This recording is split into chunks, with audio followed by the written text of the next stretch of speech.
to order the Finance Subcommittee meeting for March 11th. And Deb, would you please call the roll?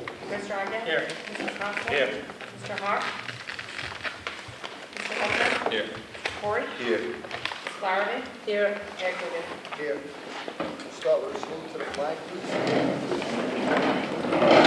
I pledge allegiance to the flag of the United States of America and to the republic for which it stands, one nation, under God, indivisible, with liberty and justice for all.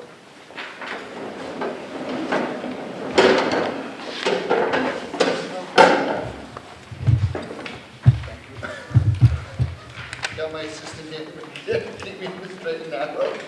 Pursuant to the open meeting law, any person may make an audio or video recording of this public meeting or may transmit the meeting to any meeting. Attendees are therefore advised that such recordings or transmissions are being made, whether perceived or unperceived by those present, and are deemed to be acknowledged and permissible.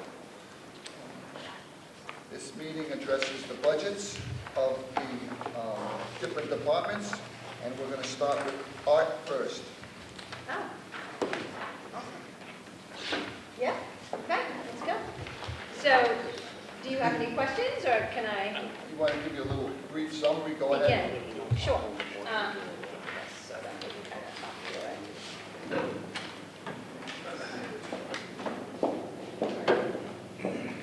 So I'll leave you with this that has sort of just a brief rationale and some numbers. Huh? No? You want to go now? We're not going to do an individual presentation. No. No. That was why I was asking if you wanted to do questions, or I can just leave this with you. Take hours. It could. So, Mayor, I'd like to turn this over to Superintendent Malone. He's informing me now of what he had in mind. Go ahead, sorry, buddy. this has been a hectic day. We have all departments here tonight for this meeting. The intent was not to do individual departmental presentations, but to answer questions and make comments. The general intent of this budget, we put a lot of money into material, supplies, and equipment, and personnel. So we're prepared to answer any questions, positions. We have everyone here. We figured it would move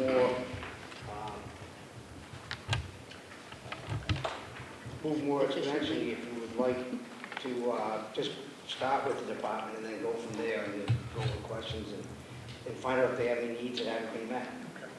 But with that in mind, does anybody else have any handouts they want to give us tonight before we get going? Because Jackie had one. Might as well do it now. All right, so we're going to do it in order. Any questions for our art department? Josh, sorry. So we don't have individual programs listed necessarily inside the budget I was given. The handout Do you have these? I Were meant. you So from my Kevin? question might You be should. easily answered. So Okay, go. we have questions about the theater program Okay. a few meetings ago, so I'm wondering if you have sufficient amount of money there, and if you feel the program is sufficient right now. So, well, it's different. In the proposed budget, it's significantly lower. So last year, we had some one-time monies that we pumped into the system to get people going at the 5 schools. The K-8 schools have not really jumped on board because it's done by the music teachers at most places, unless they're PLC like CUS, who hires a community partner. So to answer your question, right here you have a $10,000 allotment for theater. That will help at the Durfee, at Talbot, at CUS, and at Morton. We are not yet there in terms of sustainability at the K-8 schools, but that $10,000 will help a lot. Right, I mean, I couldn't imagine it was at the K-5 level, but I know at the middle school level we have programs specifically here at Gus, as my students from them. Yes. So if at any point you feel you need something, maybe you can bring it to the superintendent's attention, to our attention, and maybe we can facilitate. Sure. And one thing, we have one-time monies that we're also looking at potential one-time expenses for equipment and those types of things this year as well, on top of what we put forward want me to, so just very quickly, I wanted to talk about the one-time monies that Dr. Malone is talking about. If you look at the music budget, there's an SOA allotment there, just to, Hold on a second. yeah, sure. All right. I'm not certain I have that reference document. Should be this in their I got one folders, page right, in my Kevin? binder. Yeah, I got one page in my binder. you should have art and music from Kevin. There should be one arm. Is this just this yellow page? So it's It's 2 pages. One yellow and blue. It's this one. Do you see the music, do you have the music one, Mark? That's a separate one. So I have this one for, maybe my sheet doesn't look like your sheet. No, it That's what I doesn't. have for art. There's a music tab mark. No, it's not that one. It's a music one that lists the actual FTEs on there. I'm talking about the art. That's in the music. One of No, the no, hang on a minute. Josh's question, she referred to the music one where the theater is listed. That's what happened. Yes. But we were talking about art, All right, correct? that's what I thought, yeah. Correct? No, we were talking about music. Because the theater one is listed in the music You're spreadsheet. the chair. I'm the chair, so I lost control here. Hold on. Does anybody have any questions about art? Josh's question was from the music sheet. Right, so can I add? Yeah, go ahead. About, So that goes back to my question. So now we're talking about art. Art. That's the sheet I have, which doesn't look like the one you're holding. No. Is it the same one? I hadn't begun talking about ours. We were talking about music and theater, which is the larger one with several FTEs no, we just listed. followed, Jackie followed the book and art was first. Oh, okay. That's why we went with art. But since Josh had asked a theater question, Yeah, no, he's have we swapped? I apologize, Mr. Chair. Sorry. I know there, Okay, Okay. let's go finish art. Go ahead there, Doctor. Anyone with Okay. questions about art? Let's Yeah, finish so art. here's my question on art. All right, Go. Once again, the sheet I'm holding up is the one I have from art. Is that the same one that you're holding up? Because it doesn't look like the same one you're holding up. Because if it's not, then I need that information before I can ask any questions on it. So does it have a $12,000 program improvement? In green. Yes. Okay. General classroom supplies, yes.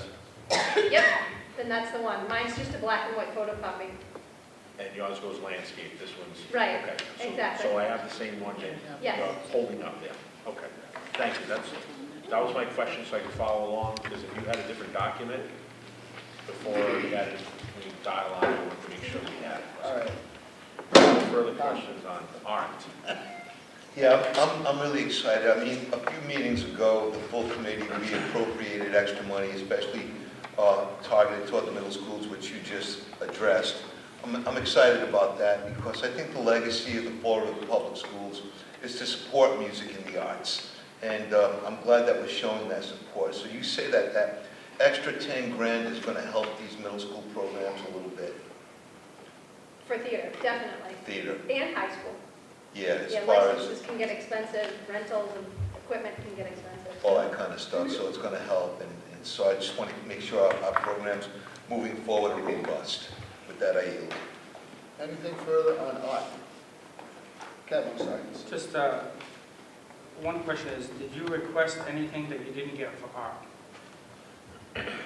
No, So this little page is all that you have for art in the whole district? for art, yes. So art teachers are school-based, Mr. Aguirre. So the only teacher that you see here is the one itinerant art teacher that we have, along with Mrs. Francisco. That's the reason why it shows this one. So when it says a program improvement of 12,000 for general classroom supplies, you tell me that's for that one itinerant? No. No. That's for her department. But if you're asking where all the staffing is, all the staffing, all the art teachers are school-based. So for the entire art program for the whole city of Fall River, we're saying $12,000 in classroom supplies is actually an improvement? As It is. opposed to- It is. It is. It is. That's what we used to. And you're also saying that you haven't requested any money? Nothing, no, in art, So no. all your art teachers across the entire school district haven't requested anything? As far as, so In this number addition- seems just very That number low. is more than what was allotted last year, yes. So that is an increase. Right, so, So, Mr. Aguirre, if we have any substantial art purchase, needs to be made that this doesn't cover, through other funding, we can fund additional supplies. Yeah. If need be. Now, there was no, at the budget meeting, there was no additional request for additional, anything above this amount at this time. Yep. So, No, I mean, that was a clear answer. See, I look at it as if we are doing zero-based budgeting and what we need. So when I look at this, I say, and then you just answered it, so I guess that the entire school system in ARC never requested anything more than this amount for classroom supplies, so that must mean they're flush and they're good. That's how I'm reading this. So, as an additional piece to this, we also do orders of supplies through Russ Lewis, our storekeeper. So we do order supplies through him, and it does affect this program as well. So, Maybe what I think, if I could make a suggestion, one is that this, that we just got, probably should be with the package, so we can get all the ideas of what happened, and maybe a one-pager, some kind of explanation of what does the art program look like across maybe art and music across the whole district. It's entirely what you just said is right. If the person's salary's in the school, that means you got more than just one art teacher, I get that. But if we just maybe get a summary before we make this official, so we can know, okay, here's all what we're doing with art. Because we'll get meetings and parents come up, community comes up, well, you didn't fund this, you didn't fund that, we're not sure how the art programs work, how the theater programs work. I know we're not on theater yet, but if we just get some info on how that's operating in all of the schools, it'll just help to make this flow a little better. That's all. With that, I yield. Any further questions on art? Okay. I would go right back to Jackie, but I'll keep it going in the order, so hang in there for a second. Curriculum. Athletics. I'm sorry, athletics. Thank you, Tommy. Keep an eye on me tonight, guys. I skipped that. Athletics. Brad Buston, anything to say? No, just that I'm excited about the potential for this proposed budget. I think it'd go towards improving the department tremendously. It looks like we're going from away from Durfee, and now it's going to be a district budget. So middle school is included, elementary school, everything's included in this. Tom? So Brad, I'm really happy to hear about, the infiltration to the lower grades. Could you just describe what that looks like to us? Yeah, I think we're constantly looking to see what we can do, what programs we can add that are feasible, preferably something that's not offered in the city. Like we have youth soccer programs, and we have other programs that kids can go to in their own time. So we're looking at things that we can add with, and track and field is one of them. So at the elementary school level, we were looking at adding track and field, and at the middle school level, adding a volleyball program. We're finding our volleyball numbers at the high school are going up a lot. Yeah, so get them playing in middle school and get that program going in the right direction. That's another way to get kids coming into school too and improving their grades. The whole thing works in connection. Just recently, I was hearing a lot of buzz about the basketball tournament that was going on for the middle grades, and I was really happy. I guess it was elementary. Am I right? Elementary grades, Green School, all those schools playing basketball. Oh, the winter was great. I mean, the elementary school league was awesome, and then the middle school tournament, everything, all the finals were held at the high school. I mean, the place was packed. A lot of people there, a lot of buzz. Now, I know you're a baseball guy. So what's the baseball thing looking like moving forward now this springtime? Well, as of right now, it's great because of the weather. They were actually working on the varsity field last week, which is like the earliest that they've ever been working on that field because it's been relatively dry. So if it stays like this, we're going to be in very good position to play our varsity games at Durfee. Great. And then they started work on North Park, working on that field. Thank you. With that, I yield. Any further questions? I do. Mimi? Oh, sorry. Hi, Brian. Hi. Are there female athletic programs only, or are they co-ed in the middle school level? So we have a girls basketball team, we have boys basketball. Track is co-ed. Yeah, we have girls soccer, boys soccer. We have girls softball, we have baseball. Yeah, so there's girls-only teams. How does the attendance vary versus the boys' athletics? I haven't had a problem. The middle school level has been great. We haven't really had an issue with fielding teams or anything like that. We've actually had 8th grade waivers that kids have come up to the high school and played at the high school and still were able to sustain the middle school program. Okay, what about elementary? Elementary, it's like off the charts. Right now, there's nothing that we offer in the fall for elementary school sports. So we start with basketball in the winter, and we're trying to add stuff to the spring at the elementary level. But basketball, Females. yeah, boys and girls, basketball numbers were great. Yep. I mean, we had all 10 elementary schools participating in the basketball league. Is there anything you need to move forward for next year that you would? Well, if this budget goes through, we'll be great. We'll be in a great position. Kevin was next. So the sheet that we have here, it doesn't really show, it says it's program improvements and it's in green, but we don't see the amount. So at the top it says operating cap $1,063,000. Do you have a number of what's relative speaking to what the current year is? I'm sorry, I didn't... How much money is your budget increased from last year to this year? I have... Or maybe, it might not be a question, it might be a district question, but I don't know what that means, operating cap. Is that all inclusive of, The operating cap is the whole budget that they have. I'll get you an exact amount. I don't have the exact amount in front of me. but these are not necessarily new, these are just, when we say the green No, improvements, it just increases to what they have currently. it's not like we're going from 0 to something, it's just Some might be increases. 0. I have last year's 2019, 2020, this year. I have it at $674,261. That's for everything. That's for transportation, that's everything. That's good. Elementary and middle school going too? Well, yeah, we made it work, yep, with that number. Should we I'm just get something, gonna check. on that? My other question was on the transportation, the $175,000 construction related. That is going to be charged off to the building? No, Why not? we cover that. Why not? Why not? Yeah. That's how it's been. We've been covering that transportation associated with So- relocation.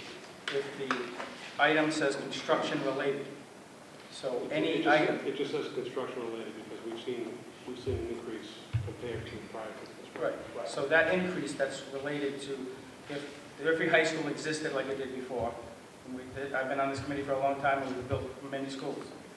If there's transportation, rental of new facility, whatever, for that you can say it's because of the construction. The major grant from the city for the new construction charges these things off, traditionally. Yeah, yes or no? Kevin, let me see the question. So, the budget for the construction project is $263 million, all inclusive, $217 million is construction. And the rest is the ancillary items. The issue is it's very tight.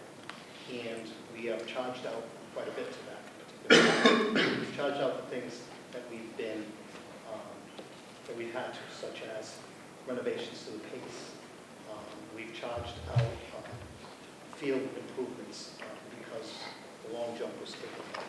And so we built the long jumps. There was some stuff that we purchased for that. We purchased fencing for this particular field, even outfield market. So there's, some of those stuff have been charged to the construction site. The problem is that we can't charge everything for that account. It's all going to come out of contingency. And right now, I'm not prepared to spend the contingency money until I know certain items are taken care of in the construction project.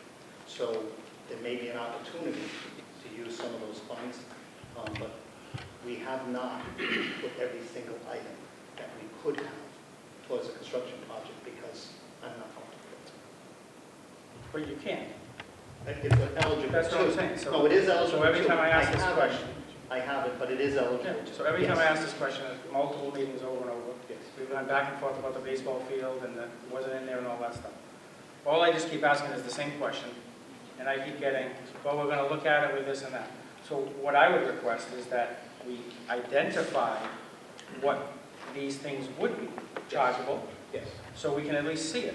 Then we can make a value judgment to say, you know what, we don't necessarily maybe need the 75,000 in construction, but that's something that we as a committee would make that decision, to say, we're not gonna charge that off because of other pieces of the budget. We don't even see that, this is just a lump. So all I'm saying is that, for the whole committee's edification, we should get, here's what is, we could be charging off, X amount of dollars. What do you folks want to do? We take a vote, so be it. But right now, the way that it goes, if we don't get that information, we'll never know what is.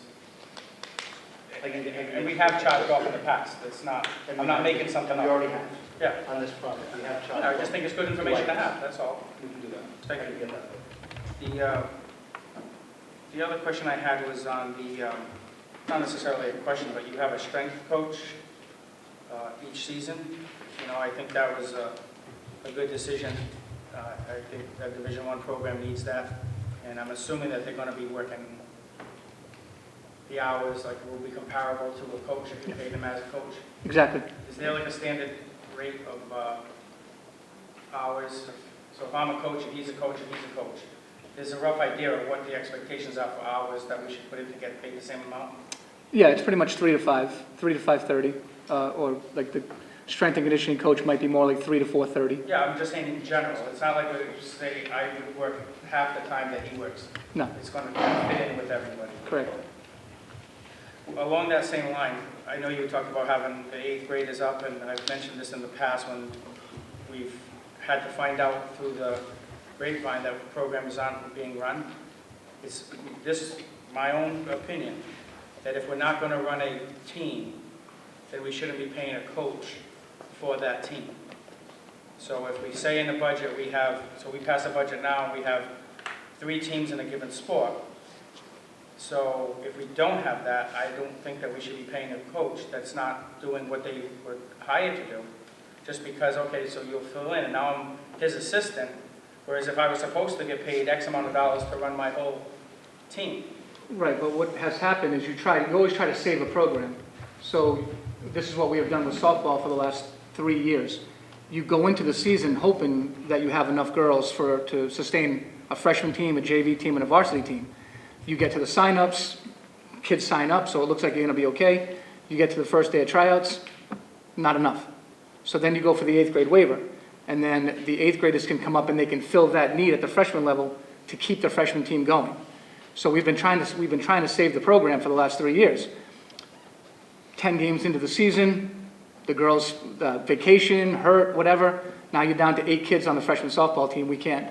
So we've had to cut the rest of the season, and we can't. You know, we tell the coach that, you know, thanks but no thanks, see you later. So we just had that coach move up to the JV level or assist with the varsity coach.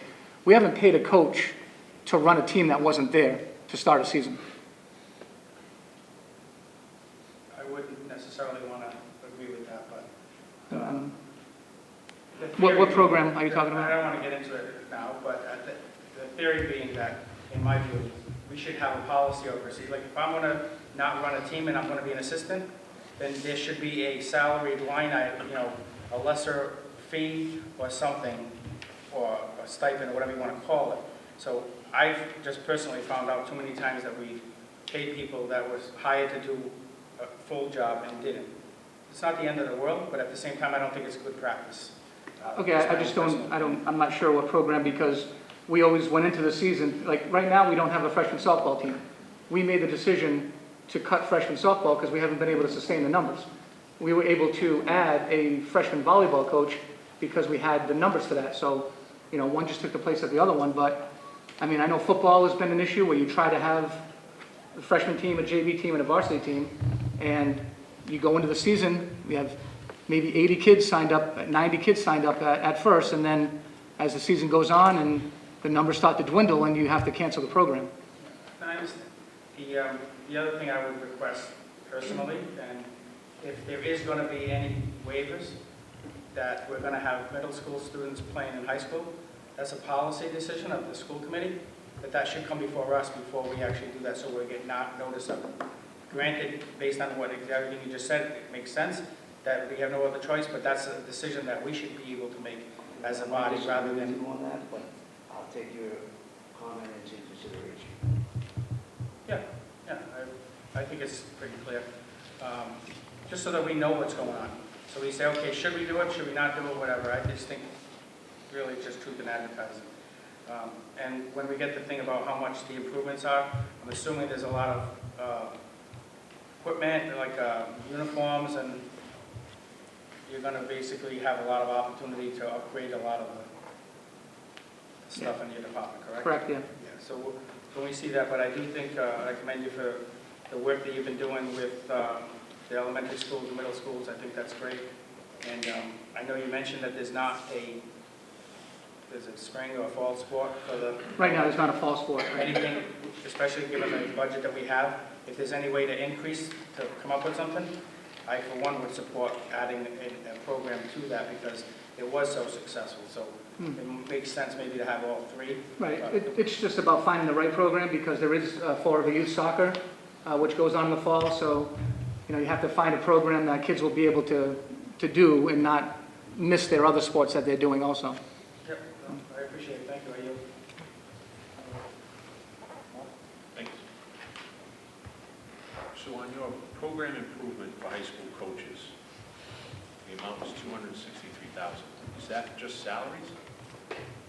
Yeah, we were looking to, and then I think we have a little subcommittee getting together to talk about it.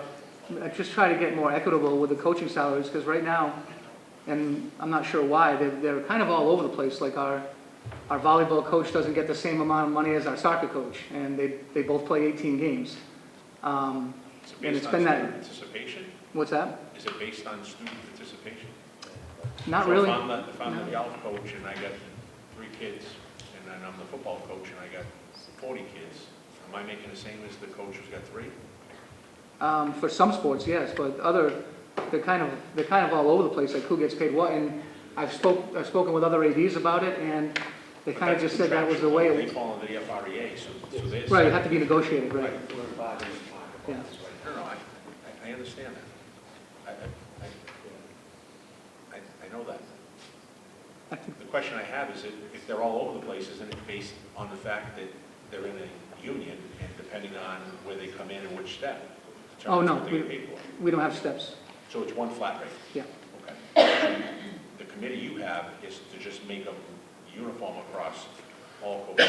Pretty much based on time, like football coaches get more because their season is longer. So it's So you're not going to base it on participation, length of season? correct, Number of yeah. games? Amount of games, length of the season kind of thing.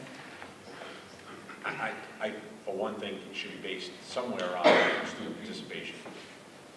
If you have 40 students up there and you have 5 coaches and they're all making more than a coach, or maybe they're not, making more or less than a coach that has three athletes, maybe there should be parameters. If you go 1 to 10 student athletes, this is your range. If you get X 10 to 15, you get a different range because coaching, you got to basically run practices, you got to plan for games, and I think it involves more if you have more students. I don't know, and no knock on golf, it's an important sport, but if you're making the same thing as the golf coach and you have 3 people and other sports have 25 kids and they're making the same thing as the golf coach, I don't know that that's necessarily fair. Correct, and the golf season is shorter, actually, so they wouldn't get Right. as much, So but as you're looking at it with that group, maybe you can take a look at, making it equitable in terms of how many student athletes and length of season, as opposed to just trying to make everybody, have equal pay. How much of an increase is what's being proposed over what we have?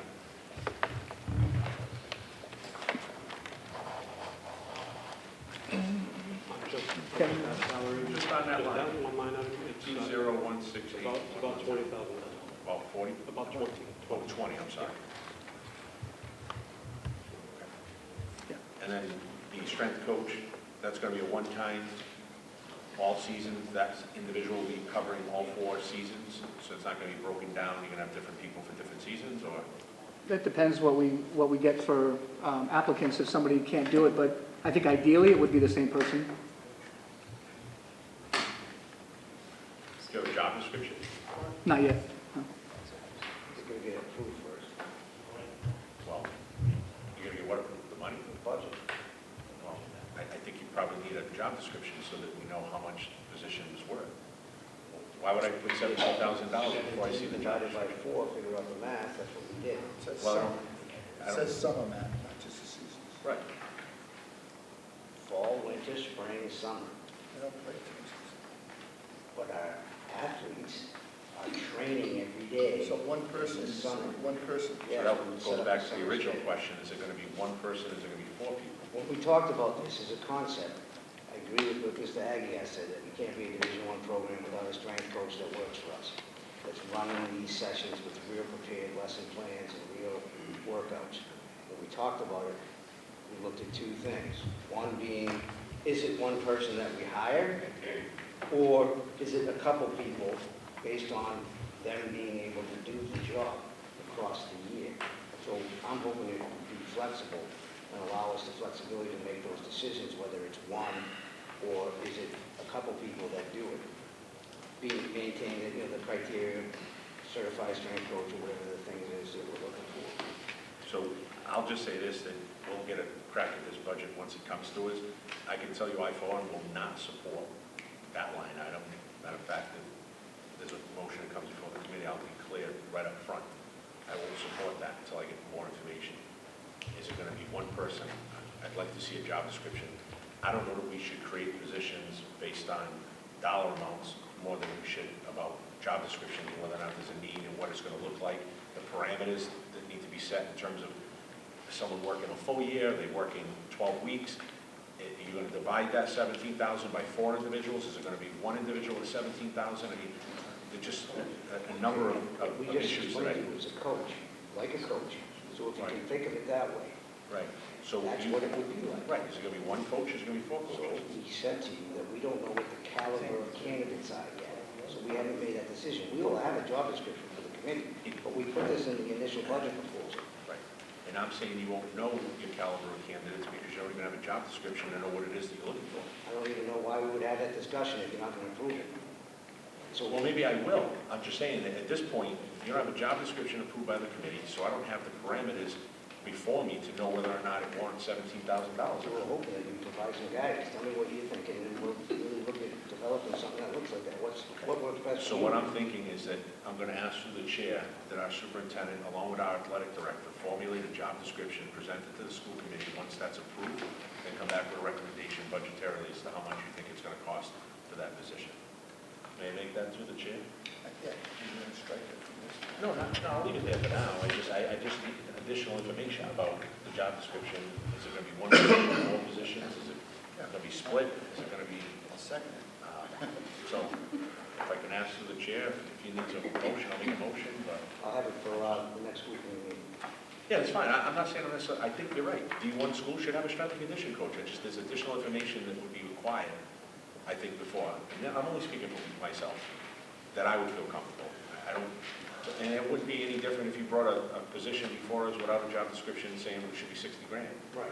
I need to know more about what that position's going to look like and what the parameters are before I would agree to decide to vote on whether it was worth the expenditure or not. So, trust me, if you come back with the additional information, a job description, parameters, how long the person's going to work, if it's going to be one person or more than one person, what some of the background is, are they going to have special certifications in strength and conditioning? Are they going to be licensed in some fashion?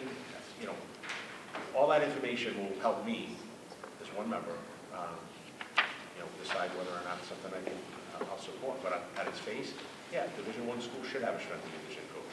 We should be focusing more on the healthy side of athletics, making sure that students aren't injuring themselves because they're not prepared to be out there on the basketball court, on the ice, on a field, or out on a track.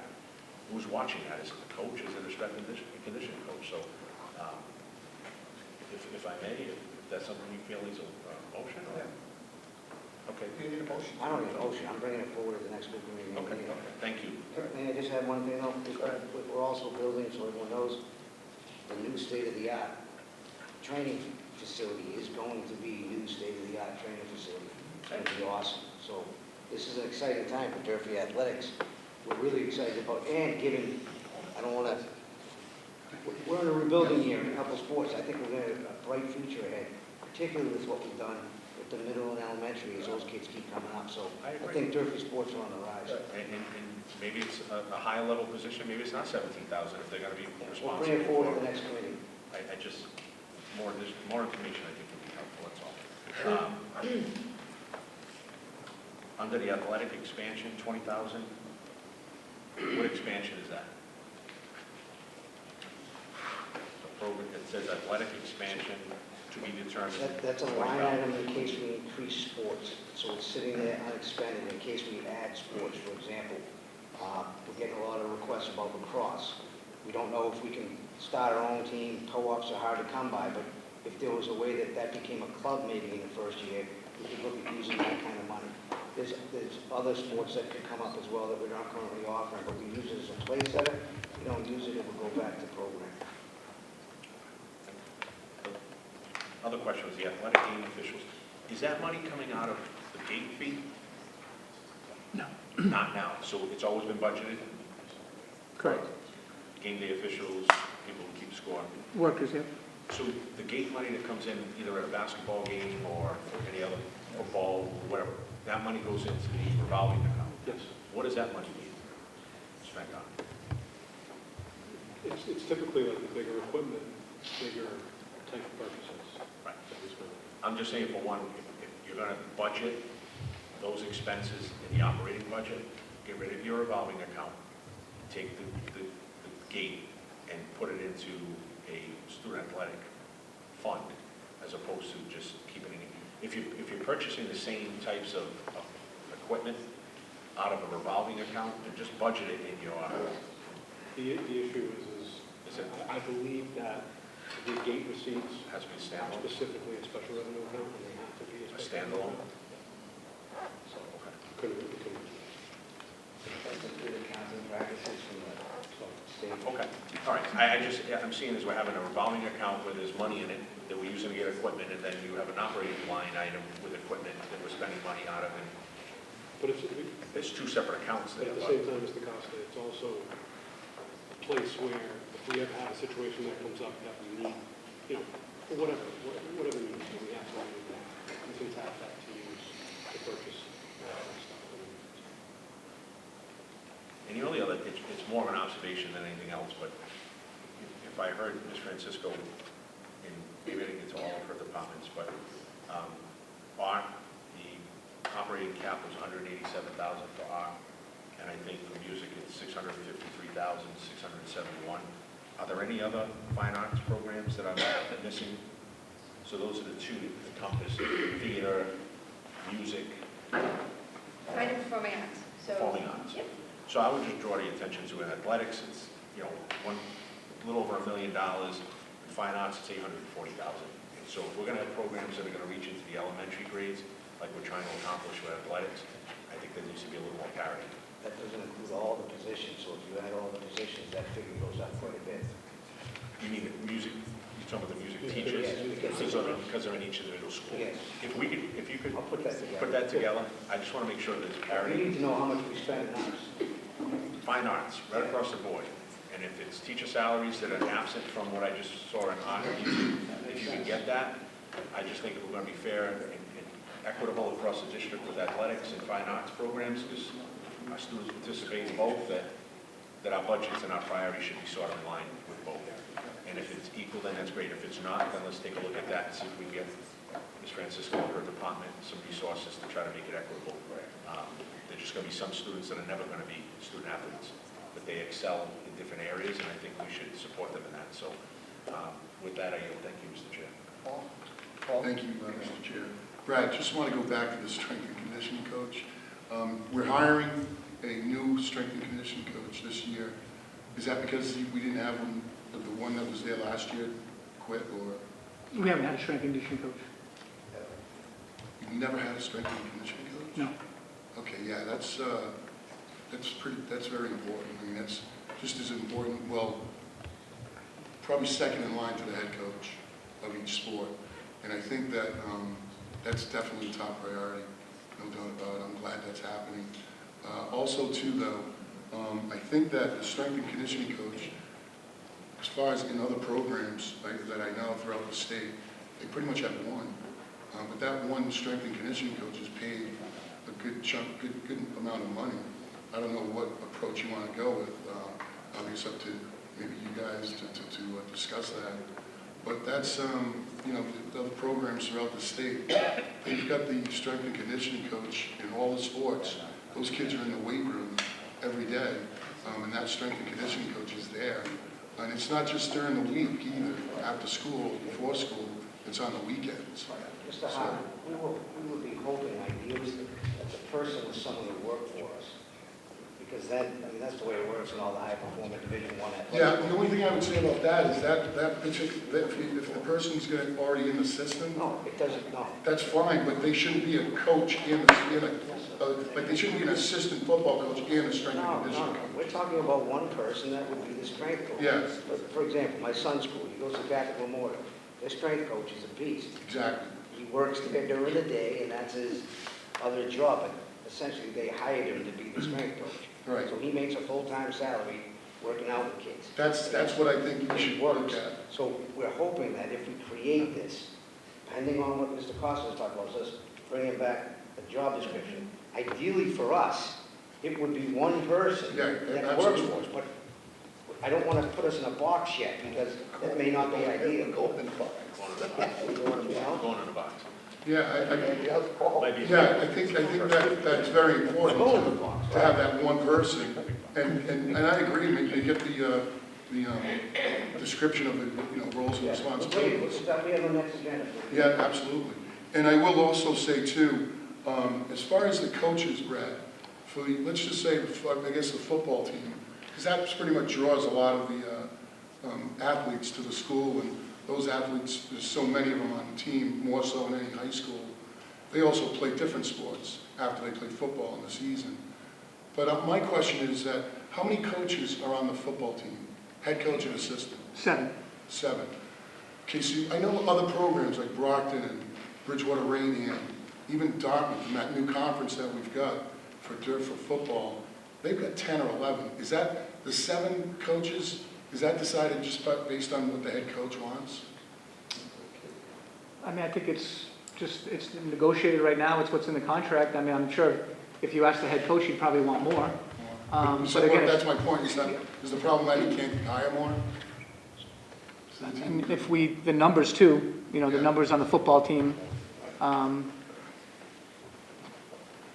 yeah, I don't think we don't need it. I think we're good with 7 right now, based on our numbers that we have. But if the numbers did go up, I think, yeah, you would have to look at adding an additional coach if our numbers were higher. Right. And I think too that the superintendent mentioned it before, but I've got a lot of parents talking to me about lacrosse, and I mentioned it to the superintendent. Maybe that might be the first sport to possibly add, if you can, if it's possible. I know you got to get a coach that knows what they're doing. I don't know if there's any in the school department now. Okay, but that's definitely a sport you should start targeting right now. If I just make a quick comment, Brockton, used to be the superintendent there, there's like 30 coaches, but they only pay for 7 or 8. No, I think there's 10 or The 11. rest of them are all volunteer assistants. Yeah. They have to meet certain criteria, Corey, all that stuff. But we don't, there isn't that many funded positions. So I think it's misleading sometimes when we see the schools. All right. Well, look, Brad, you're doing a good job, and Kristen is doing a really good job. Like echoing a lot of what the other colleagues said about the elementary and middle school, that definitely was an increase this year of the sports. And it was really fun to go watch them play and be competitive. And I just got to really emphasize it, get those roles and responsibilities of the strength and conditioning coach, get that going, because that person is going to get hired immediately. All right, that's it. Thank you. I just have a comment, Brad. I would like to see the strength and conditioning coach. I'm voting also for one person. But I want them responsible for the equipment in that room. When we do this new room and we transition to it, I want someone with the key. You know, that's accountable for what goes on in there, cleanliness, putting the stuff back.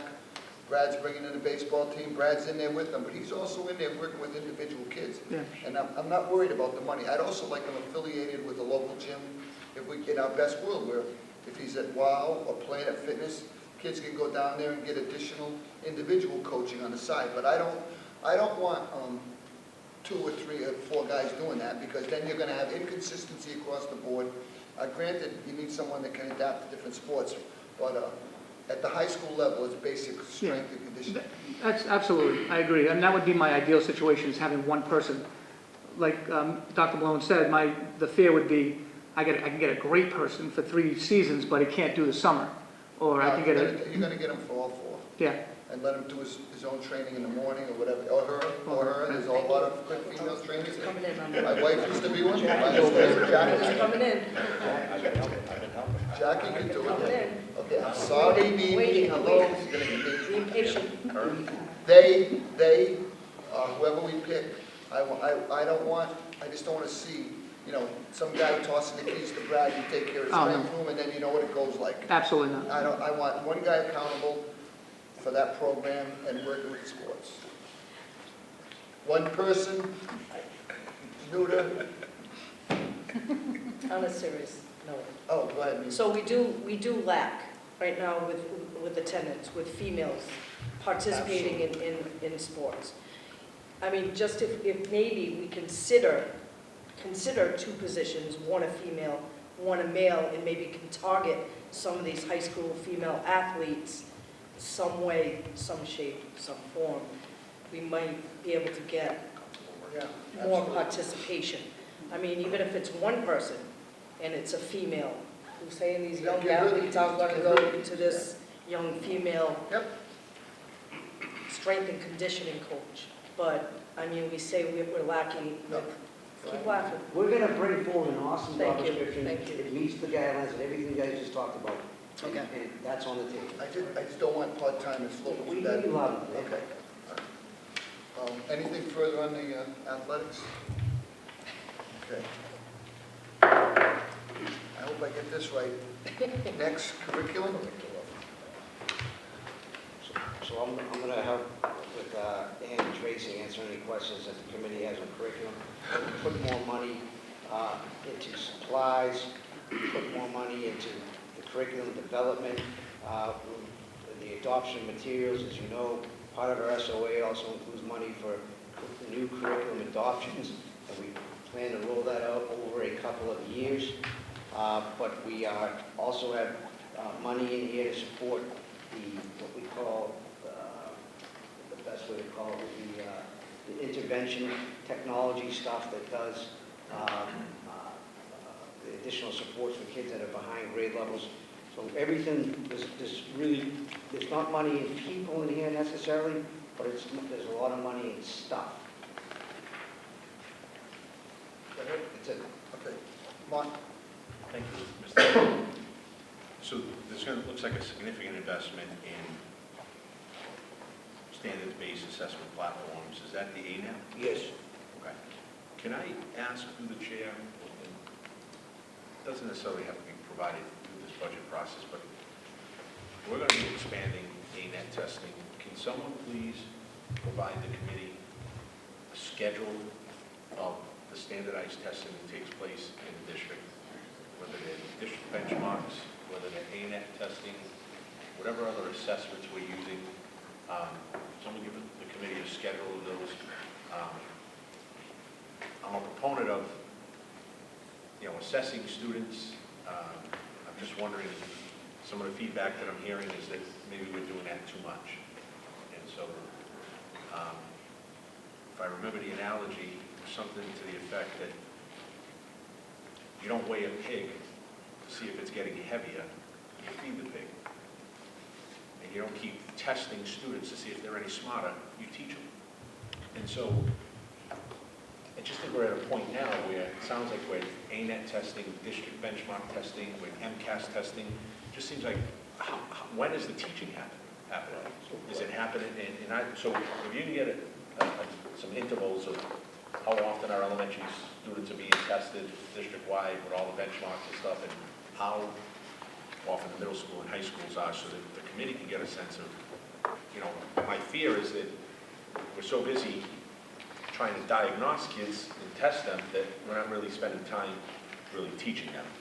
And so, We can definitely provide that for the committee, we'll give you a calendar, and the good news is, 3 years ago, we reduced the amounts of district benchmarking we were doing. So, we're in a middle ground now. We appreciate the support of the committee over the last year to move to the ANET platform, because that helps us out big time in terms of not having to do so much of the individual district benchmarking. So we have one system. We'll put a schedule so you guys can see exactly what it is that happens all across the year. right, and I'm okay if we're moving to the ANET form of assessment. I'm okay with that, I'll support that. It seems like one of the presentations we had a month or so ago, we saw a lot of positive results with it. And I want to use a tool that's working, and I'm okay with the request. I'm just trying to figure out, are we eliminating other assessments within the district for ANET, or is it going to be an addition? And if so, how often are we assessing students at these levels? And so we can get a sense of how much time between assessments and whether or not teachers are having the opportunity to actually teach. Or is it just getting prepared or reviewing the data from one test and trying to ramp up things between that assessment and the next assessment? And whether we're sort of just moving along with the old testing cycle as opposed to teaching. Because I think there's some merit to that in terms of students need to be taught. We can assess them all we want, but if we're not teaching them, I don't know we can expect to improve that.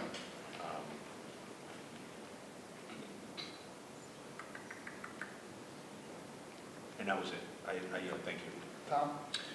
Yeah, I just want to echo the Vice Chairman's sentiments as far as high-stakes testing is concerned. I'd like to see a whole lot more teaching interaction in the classrooms across the board for our instruction, period. High-stakes testing makes kids nervous, increases anxiety. It's stressful for the job. Everybody's measured every year tightly. I think that the direction in education statewide now is to really look at that closely and to see what we can do, trying to balance the high-stakes nature of testing versus the teaching element, which I think is so critically important. So I'm on board with the Vice Chairman's comments as well. Can somebody tell me what's the district's goal as far as coaches are concerned moving forward? What's the direction as far as that particular idea within the elementary schools is concerned? Coaching, instructional coaches. It's funny you're asking that question, because we were asked the same question last night by the Chamber of Commerce business leaders. That seem to have a real interest in making sure that we continue to support these coaches in school. As you know, 3 years ago, we moved to a model that our coaches provide both, we call them intervention coaches, student interventions, direct services, which are very important to the community at the time, and then coaching in the classroom with the teachers around the practice.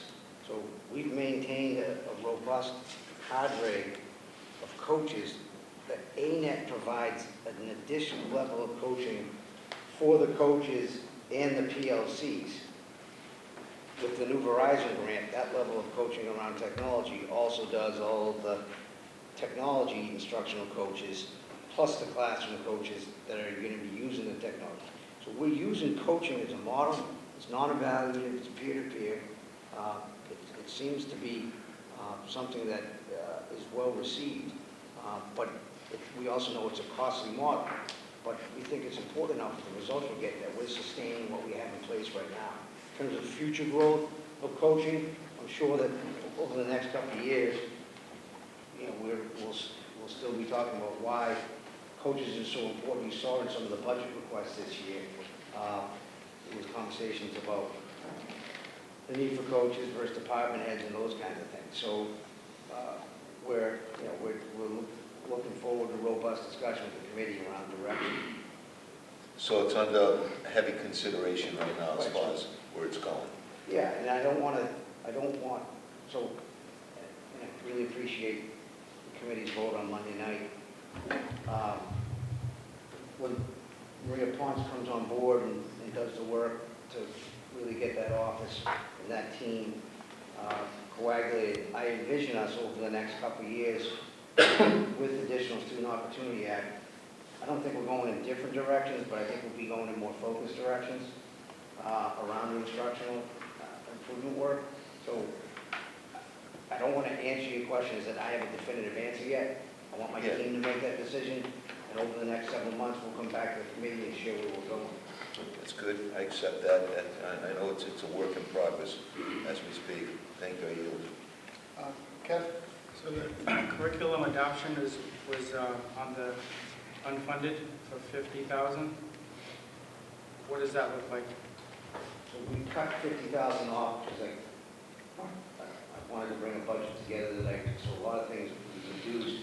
I was planning to use some one-time monies this year to be able to perhaps jumpstart some of that. So even though I cut 50,000 out of next year's budget, I'm not saying I'm not going to spend that this year. It come forward, of course, to the committee for commission around materials and adoption. We have teams right now working on science, math, and ELA core. Right now, as you know, Fall River Public Schools has a core curriculum, reading, street, and ELA. We have no core curriculum in math, and we have no core curriculum in science. Those two areas are areas that I'd like to develop one core curriculum for the district. And if reading streets is not working for our children, which there's research to show that it's not the best model for the students that we have, I'd also like to move in a different direction than reading streets as well. I'm very concerned that our core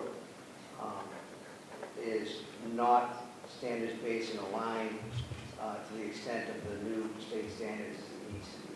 So we have experts working on it. We have support from the state. The state's actually developed a whole office now looking at core curriculum and making recommendations. And they have a matrix that shows exactly what product meets the most standards and how is it applicable for second language learners and special ed students, etc. So I will say this to you, as your superintendent outside of Bill Durfee, this is the most important work I'll undertake in the next 2 years as superintendent, is quarterbacking with Maria and her team and everyone else, curriculum adoption. I've been saying this now for 4 years. We need to have a very strong core in those 3 content areas that is demystified and all teachers can access it and deliver it to children. Yeah, I don't disagree, but when I look at it, it just says not funding the math curriculum upgrade as much. I respect what you're saying, and I think we're on the same page that we need to do that.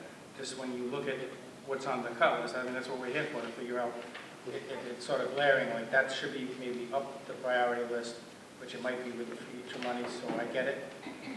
And I just want to say, the priority list is not in order yet, so I know we have to get, you guys will establish that. So with our help, of course, but I agree with you 100% that that is an important thing for us, and depending on what happens with the budget, that's something I'm going to support proposing to the committee as an expenditure. The only other comment I want to make related to the coaches, department heads, and prejudice, all of that conversation, I think it's one of the biggest pieces for the school committee to understand and consider that in education, everybody can say, oh, that person's a coach, the teacher, what are the teachers doing, all that stuff. The easiest thing for us to do is to say, yeah, we don't need those coaches, we need the straight out. The toughest thing to do is actually trust the people that are in the trenches that say, we need those coaches for the PLCs, we need the coaches for this. That's the toughest decision that we have to make. I would say the same thing about testing. MCAS is here, high-stakes testing is here. We're doing ANET, I think, which is a tremendous improvement, but we have to support that and say, like I just wrote myself a note, and I'm just going to say it, in this school system, in my opinion, we don't just test kids for the hell of it. There's targeted testing going on now, in my view, more than I've ever seen in the past, so that we can see what the kid knows. It's not just a test for the hell of it, it's so that you can see where their needs are, and the teachers and the principals and the staff are using that to teach them in different ways. I just don't want to see the committee get caught up in, oh, we shouldn't have testing, we shouldn't have coaches. It's the whole piece, and we have to really trust the leadership that we put in place, yourself, Maria, the rest of the curriculum folks. But I just feel passionate about that because I've been in the school and I know the work that they do, but sometimes it's easier just to say, yeah, we don't need those, just like administrators. A lot of people say we got too many administrators in the schools. But work in a school for a little while and see how hard it is to work in a school, and then you're going to say, oh, Christ, we need some more administrators. So I just caution the committee to make sure that we're grounded in all of our comments, and with that, I Anything?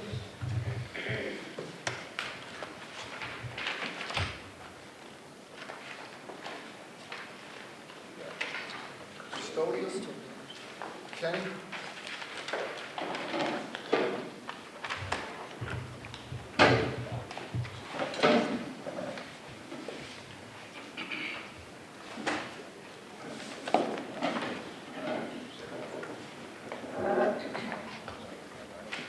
So on the custodial side, we have no new positions and no changes in personnel. Part-time positions.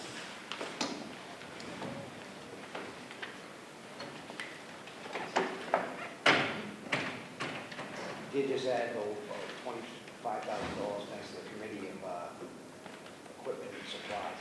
Well, yeah, I mean, so we do have new equipment that we've added the other night when you voted to add the cleaning guns and sterilizing guns. We also have upgraded equipment just recently with the monies that were provided through the insurance recovery piece. So we do have new equipment as far as upgrading some of the buildings with that equipment, but we do not have added personnel. I feel that the district has the appropriate number of custodians at this time, and the part-time piece has worked very well. Mark? Thank you, Mr. Chairman. Mr. Pacheco, I know the committee has assisted with a number of equipment purchases. There were snow blowers for each of the schools, specialty equipment necessary to do their jobs. Yes. Are there any other types of equipment that you can think of that could be purchased under the umbrella of one-time funding? Not necessarily budgeted for next fiscal year, because obviously we're watching the budget, but we had a discussion at the last regularly scheduled school committee meeting that there's still additional funding coming to the school department for presumably one-time expenses. So has a request from you through your department gone out to find out? Because there may be equipment that's unique to a particular school location. Sure. And if it hasn't, have you considered making that request of your department to find out if there is? So with the leadership team, we've had a conversation as to any kind of issues that custodians have come up with that they haven't been able to handle due to the equipment being, of age, life expectancy. And we also have made a couple of improvements already, as I said. But currently, we don't have anything that's jumping out as large ticket items. So we do have small ticket items we're constantly replacing. But as far as large ticket items, we do not have any needs as of this moment. And we also did, if I in this one, I said, we did add the supervisor of the night custodians that night, second shift. And that's working very well so far. And that is a major improvement on our part, which we will reap the benefits of that. So I will say this, that just like the money that was expended for each of the schools to apply for some of those micro grants, innovative grants, something along that line for your department to get your employees in those departments thinking outside the box. They do that work every day. If there's something we can purchase to assist them in doing it more economical, safer, whatever the case may be. I don't know what tools, I can name a few of them, but they know their jobs better. And some of the best requests that come from your staff, who I happen to just see in the community, say, hey, it would be really nice if we had this piece of equipment, it would make the job that we do quicker, better, more efficient, et cetera, et cetera. So then I said, okay, let's bring that back. So maybe just inquiring amongst your staff, if there's something out there, it may not be a big ticket item, but if it makes them more productive, gets the job done better and safer for them, I think we speak to a whole nother level, like the longevity of our employees, the health, whether they're out of work because they're injured, because they were using a tool that, maybe outdated, whatever the case may be. If you could do that, give that some thought, because I'm sure this town meeting is going to be coming back before the committee with recommendations for the use of those one-time funds. And if there's something we can do to support those folks, because sometimes I think when we talk budgets, that's a piece that sort of gets left out of the conversation, because we're doing direct services, direct supplies to students in classrooms without clean bathrooms, clean hallways, clean learning environments. A lot of stuff, may not be happening well. So if I could just ask. Absolutely. Thank you. I yield, Mr. Chairman. Yes, I just got a couple of questions, Ken. First of all, no changes states that, leave well enough alone. That tells me that things are flowing pretty well, and I'm happy to see that. As far as the infrastructure is concerned, that's a major responsibility in your department. One of the ways that I know that we could save money as a school district is care and maintenance of all the equipment that you have to oversee. So how does that look? Is there like one person in charge of the care and maintenance? We just picked up 3 new vans, for outreach, as far as washing them after driving on salty roads or anything like that, proper gas, proper oil. Who oversees all of that stuff for all of the major equipment that the school district has? So my department, we would handle that. So on the nutrition side, Bob Cutting would handle making sure that those vehicles are serviced on a regular basis. On the custodial side, we don't have vehicles. However, on the maintenance side, those vehicles, Jim Maderas, Joe Correa would make sure that those vehicles are being serviced and maintained. Yeah. As far as the small equipment, the head custodians, part of the senior custodians, part of their duties would be to report any equipment that's malfunctioning or needs repair or needs replacement, and then we would follow through with that process. So there's always a classification as to a needs list, like if a lawnmower breaks down, then it's proper. Is it ever handled in-house, or is it always sent out? We do have one of our groundskeepers who does a lot of work on tractors at his own, he's doing it on time, but he volunteers to do that kind of work for us, so that's been happening pretty well. Dr. Malone, back in the day at Durfee, we had an awesome lawnmower repair shop, and a lot of the teachers used it as a service. So we'd bring our lawnmowers there to fix the motor, then get it ready for the season, sharpen the blade. I'm just wondering if that's something that we can even look at moving forward with the kids. Probably not, but I'll tell you where it might be able to go is the expansion that I do down in Talbot. So as I build out that construction craft program, if we can do something mechanical, I have the space, and that might be something that we were able to do there. The only reason I bring it up is we're talking budget now. That's a good way to preserve some of the funding that has to get allocated to all these different departments. And thank you, Ken, just for apprising me as to how well the lists are maintained and departmentally and everything. That's the picture I wanted to know. With that, I yield. Okay. Just, I see the floaters. Yes. There's 6, but is there really 6 available every day? Or is that a... So some of them may already be doing some long-term. One of them is out of truck driver / person who would fill in for, so they're not available every single day. Some of them are sitting in positions that we're covering workers' comp or vacations. I'm just looking at when you say there's no need, no new positions. I think if if you're ever at a spot where you don't have somebody to go out, or one person's got to sort of do 3 different things, I think, especially in light of the budget that we have, adding some floaters to your, you're trying to do more with less in my mind, and say we're not going to add the positions, but in reality, if you're working in the morning, and you don't have enough people to go open schools and do what they need to do, one person's doing 3 different, jobs, you find something for them to do all day. I would recommend that we add at least some sort of floater position, because I personally think we need more, but we're just not going to ask for it. I would say that what I'd like to do, we're currently in contract negotiations, and I think that those contract negotiations are going to provide us with some flexibility that I currently don't have, and that will answer that problem when I'm adding personnel. Yeah, I mean, if it comes time for personnel, I do it. So with that, I yield. Thank you. Anything further from the podium? Next up, ELL. You doing that, Pat? Yep. Well, Ann and I are ready to answer questions of the committee on ELL. You will see that there was extensive investment in ELL with this budget, given the parameters with the Student Opportunity Act. Although we weren't able to do all that we wanted to do, we, again, used the tactic of let's get some small successes in and then build on that over the next couple of years with the additional investment. So you can see in the budget what we've included, and then also on the wish list what didn't make. Any questions about ELL?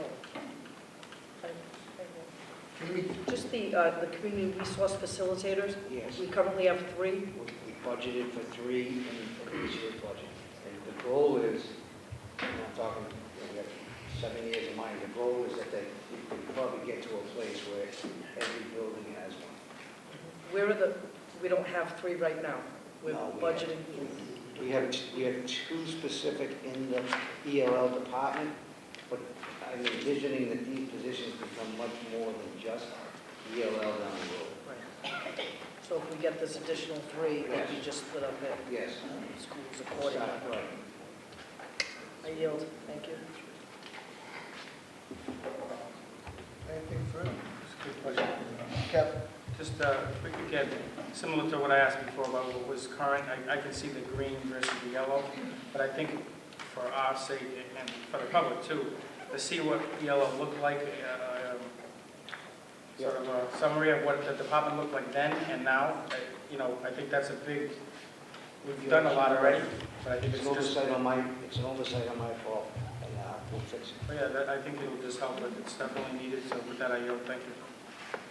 Anything further on ELL?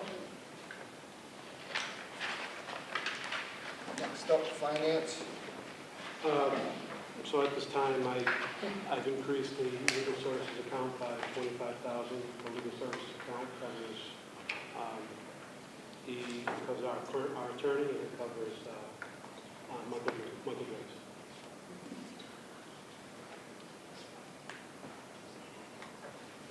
Any questions for Kevin? That's contractual, right? That's not. Yes. Is there anything that you requested?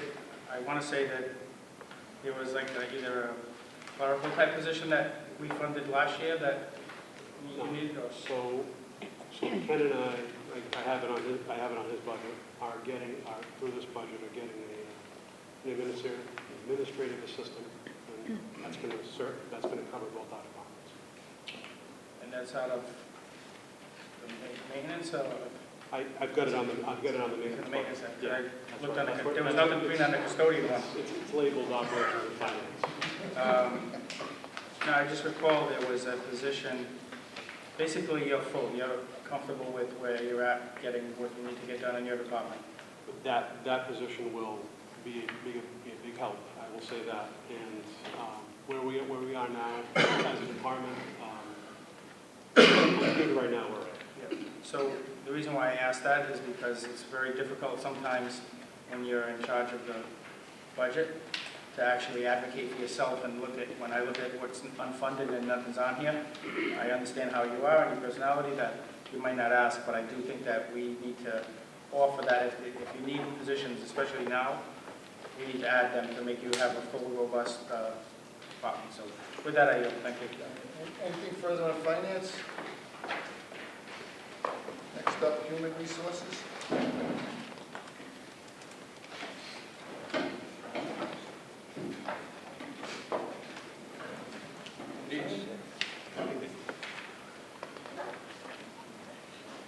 With human resources, we're basically status quo as far as the number of FTEs in the department. There are a few things that I just wanted to illuminate for the committee. Under the first line, under program improvements, that line, that 97,000 captures a number of software programs. ESOP, or absence management program through Frontline, is something that we have in place now, where teachers call in ahead of time, or schedule personal time ahead of time, and then subs are immediately notified that there is an opening and a possibility for work. Those subs can then accept an assignment. That's working out well. It was rolled out a couple of months back. It hasn't been without any issues, but we've worked through those pretty quickly, and we're slowly building the sub pool up. So that's a program that we have in place this year that is working out well. There's the Teach Point program. The Teach Point program is the evaluation process. That process captures all the evaluations for administrators and teachers. There's roughly 1,000 in the district between the teachers union and the administrators union. And all those forms and required evaluation documents are captured within that, and they're all done electronically back and forth and archived. I think the committee's aware that over the past 2 years, we've had significant improvements in our rate of completion for evaluations, and so that's been an important tool that we've added. In addition to that, the evaluation tool, you'll notice in the second line down, there's a program improvement of $1,800. That is to add a simplified evaluation form to the clerk's paras and custodial units if we're able to complete that within the negotiations. Currently, there's an evaluation as part of the document. We would need to switch it over and adapt the teacher evaluation somewhat, not use the same tool, but use a different tool, but use along the same line, and that would give us a better way of evaluating those individuals. We just have to finalize that arrangement, but that's at a much lower cost than the other. The teacher, there's much more documentation involved in teacher and administrative evaluation. There's also the School Spring advertisement program, which is how we go to market for all of our hiring and recruiting in terms of posting positions. So we post the positions through School Spring. The job postings also linked through our website. So a person who's looking for a job in education, a teacher, the way that program works, they build their own resume and portfolio through that, and then they attach that to one of the postings that we have either on School Spring or on our website. So that 97,000 captures all that software. In addition to that, the EAP program is within that line. The superintendent has also flagged $10,000 out of the SOA funding for recruitment activity and other advertising for key positions if needed. And lastly, some supplies to, again, develop some items for recruitment fairs, etc., $1,000 if needed. On that same note, do we have any recruitment fairs planned? Currently, we're signed up for 3 recruitment events this spring, hopefully. With the state of cancellations that are going on in public gatherings right now, we're able to continue with those. The Merck Fair is done in Boston at KU. It's a very well-attended fair.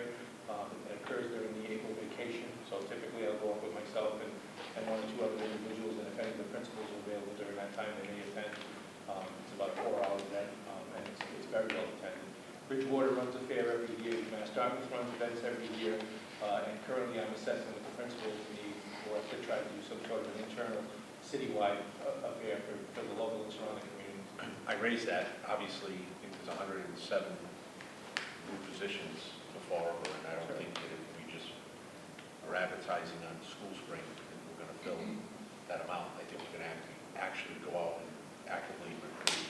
And so, I mean, obviously, those sound like they're well-attended events, but certainly I think maybe a district-wide event as well, where maybe we can have principals there to do meet and greets, initial screenings, if that's possible. vacant positions that we're going to have going into next year, and the recruitment and hiring and onboarding of all those individuals is sort of unprecedented. I don't know that we, take on that undertaking. We fill vacancies through attrition, people leaving all the time. At the end of this year, I think roughly around 10% of our staff, I think, on a yearly basis. But in addition to that, having had 107 new positions, I think we have to actively go out and recruit. I certainly would agree with you. One of the challenges that we face is that as we go through this budget building process, we weren't able to commit to any new positions until that budget position is finalized. So if there was some way as we go forward that we could agree on some format for us to be able to offer some of those positions, not all of them, but some. Right now, we're currently looking at just recruiting and pitching on those positions that are already budgeted, that we know will be made. So I would say that the with $13 million additional dollars, I would say green, the light's pretty green right now. Obviously I wouldn't turn anybody away, if you will. If you get applicants interested, go ahead and make those moves. Because that's been a problem that's hindered this district for a long time. We don't know what our budget is until the end of June, beginning of July, and sometimes later than that in past years. And therefore, we're left with an applicant who sometimes been passed over 3 or 4 times in other districts, and then they land a job here in Fall River because we need to fill these positions. So if the opportunity presents itself, obviously monitor the number of hires and keep the committee in the loop with that. But again, I only speak as one person. I hate to pass up on people knowing the additional SOA money's coming. It's targeted for specific populations, and I wouldn't want to pass up individuals who would do well in that district. So, thank you. The other piece that I had is you mentioned that obviously that program, computer program for call-outs, personal time, and subs. We used to have individuals who were actually doing that work, like calling sub phones. Are they still doing that with this new program, or has that been eliminated? They still do work related to that, but not necessarily the same overtime in the morning. They don't come in and make those calls. So I used to have 2 folks that were dedicated every morning doing it in our office, and they don't do it anymore. So it's sort of folded into the commuter program. It seems to make sense. Unfortunately for those individuals who may have been doing that work, but we got a computer system that does it. We can reallocate those funds. Seems like a more efficient way to do business. So with that, thank you, Mr. Chairman. Just briefly, I know last year that same issue came up, and the committee, I believe, early on, made an actual vote at a public meeting to authorize the superintendent to hire those positions. The feedback that I got from the staff was that was a great addition because you could actually make commitments. So I would recommend that on the next budget, the next committee meeting, that we actually have that articulated to a vote so that the superintendent's not just saying, well, whatever, we need to give guidance.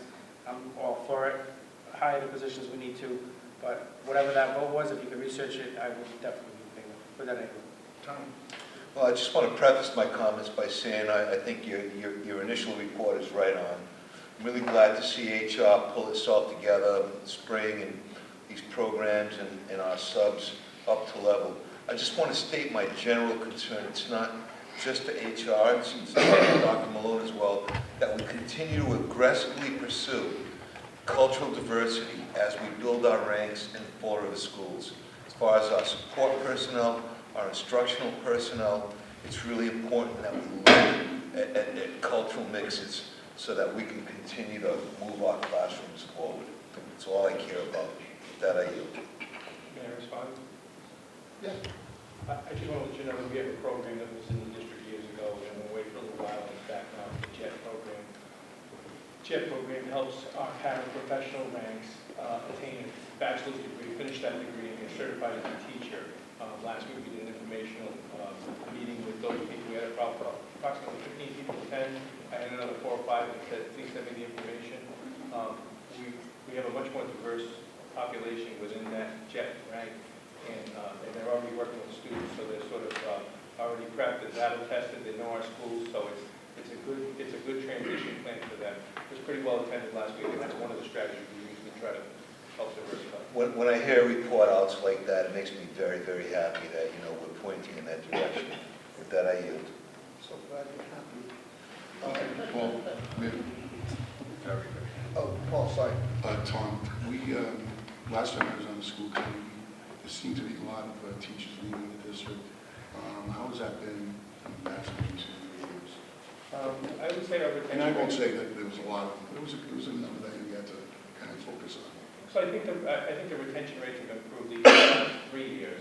I also feel that we're offering some other things that have allowed us to sort of counsel some of those people that may be in the wrong area, and that helps us to repurpose somebody or get them in a better situation that goes there, and then a win-win position across the district. So there's a little better fix on the inventory of people that we have internally. We also are conducting surveys. That was my next question. So, We're currently providing some data that we'll get to the committee over the last 6 weeks. perfect, all I need to know. Thank you. Anything further? Human resources, insurance? Who's doing that? So insurance encompasses workers' comp salary line, the unemployment line, Medicare insurance, which is the FICA, the 1.45% of salaries, sick leave buyback line, and Medicaid program line. The only line that increased a little bit was the Medicare insurance line, and that was just because of the increase in salaries for this year. Mark? Does that account for, so that's a city? The Medicare insurance, that's our employees, that's their portion. That's the, It's our map, it's our map. so that doesn't include what we, for direct educational spending, financial spending, for health insurance, that's covered on the city side. Correct. Have we determined what that number was going to look like? Have we had those conversations of what we're looking to budget for in 21? For 21, yeah, we've built in on the city side, 5%. And that's in agreement with the financial team on the city in terms of what percentage to use? I don't want to say agreement's the right word, but we're using best practice. Because remember, this year we're getting back how much money we got back in insurance this year. So if we're using best practice, then the suggestion is that the city's using which practice? This is a question that has many different answers, but I will say to you, they We're gonna go use, with- Okay. What is his name? I was going to they're say, using very, very conservative figures, conservative in a negative way, above and beyond the discussions with our labor union presidents and the other members of the groups, the professionals that are hired, we think they're hired. so we have Kevin, help me out here with the group that assists us with setting the It's the insurance advisory. Insurance Advisory Committee, yes. So they assist us in giving us what their projection is. We have actuals, so we have our own past expenditures, and then we project based on any changes in the plan that we may need to absorb from one year to the next. And so the reason I raise this is that that seems to be, since the day I first took the seat on the committee, that seems to be the age-old question. What is the city budget? What do we budget? And then it turns out, well, many years we were under-budgeted. Some years they projected it higher and then had to pay us one-time money. Seems to be the trend. So all I'm asking is if the suggestion is that we're using best practice, then why is it that we can't get together with the city's finance team and come to an agreement on that? Like, I asked you when you said we use best practice, well then it begs the question, what is the city finance team using? Well, they think they're using best practice. So we have a difference of. So what are they projected to use for the next fiscal year for health insurance?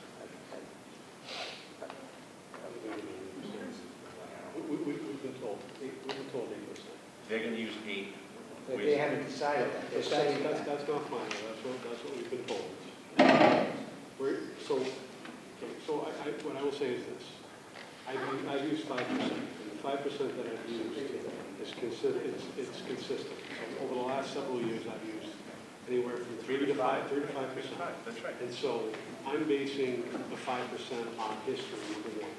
And number two, I'm using it based on what I project the actuals to be at the end of the year. Right. I've increased it by 5%, and I've put a buffer in for the additional 106 employees that we have.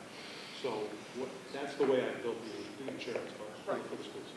And each year, well, I shouldn't say each year, a number of years, the city's projected it to be higher. And it's only resulted in them later having to cut checks back to the school department for one-time money because it wasn't expended. So it's just interesting that we're using 5 and they're projected to use 8. I mean, it may be great for the discussion of net school spending because you can say you met it because that's what you budgeted for. But are we going to be back in a situation where here we are again? You used 8%, you didn't expend it, but you met your total net school spending obligation, but you have to give us one-time money. And the reality is I'm doing a budget in December and January, and it's not the final number. So, you know, it's that. But your projection for FY '20 is going to be based historically, excuse me, '21, thank you, is going to be historical. You just mentioned how you go through that process. So if you can just keep the committee in the loop with how that discussion is going. In monthly, I provide the report as to where the projection is every month. Because like I said, for paper purposes, 8% is great because it gets you to your net school spending obligation. The reality though is when you don't expend it, you're now coming back with either one-time money in order to meet that obligation, or DESE, when you finalize our report, is sending letters like we just received saying to the city finance team, listen, you owe the school department 1.8 million, or whatever the case may be. And so I'm trying to hopefully work so that we don't have that situation, that we're closer to a grade. 3% is a big number when you're talking health insurance. It's a huge program of money that we won't be able to spend on direct services to kids if we come in because we're not being smart. We're trying to be very smart on our side. Just say, we look at the past, last year, what was the number last year to start the year, 11? Where did we end up at? 4.5. And look at how much we're getting, because what's coming in at 5, pros are saying it's a little bit above 5, but less than 6.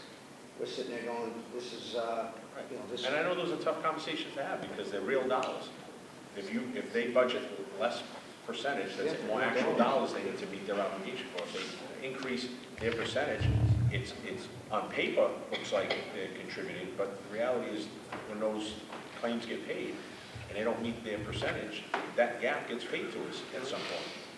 And so it's less money that can go towards fine arts and our finance, performing arts programs. It's more money to go into the wish list of 70 positions that we don't have to hold off on budgeting for. So I just ask that those conversations continue and that you keep the committee in the loop with specifically what it is we're basing our numbers on. I would ask that any information shared from the city with respect to what they're using for finances in terms of health insurance, that they let you know so that you can let us know. Hopefully we'll be able to come closer to the middle, but I think 3% is a big number. And it's a lot of money left on the table if it's not expended. It hamstrings the committee a little bit in terms of budgeting because we can't account for that money until later in the year, and then we're left with expending millions of dollars in one-time money. And we've been doing that, so my question is going to become, what else do we purchase in one-time money? Because we've been doing that right along. And coming on the heels of spending, we're at what, $4 million already, close to one-time money this fiscal year? I mean, come on. What are we going to do with one-time money in FY '21? We've done just about everything we're looking for a position. So if we can do that in the operating budget, so be it. But so just keep that conversation going. To the extent that the chairperson of our committee can assist in that process, and I'd appreciate that. Thank you, Ayub.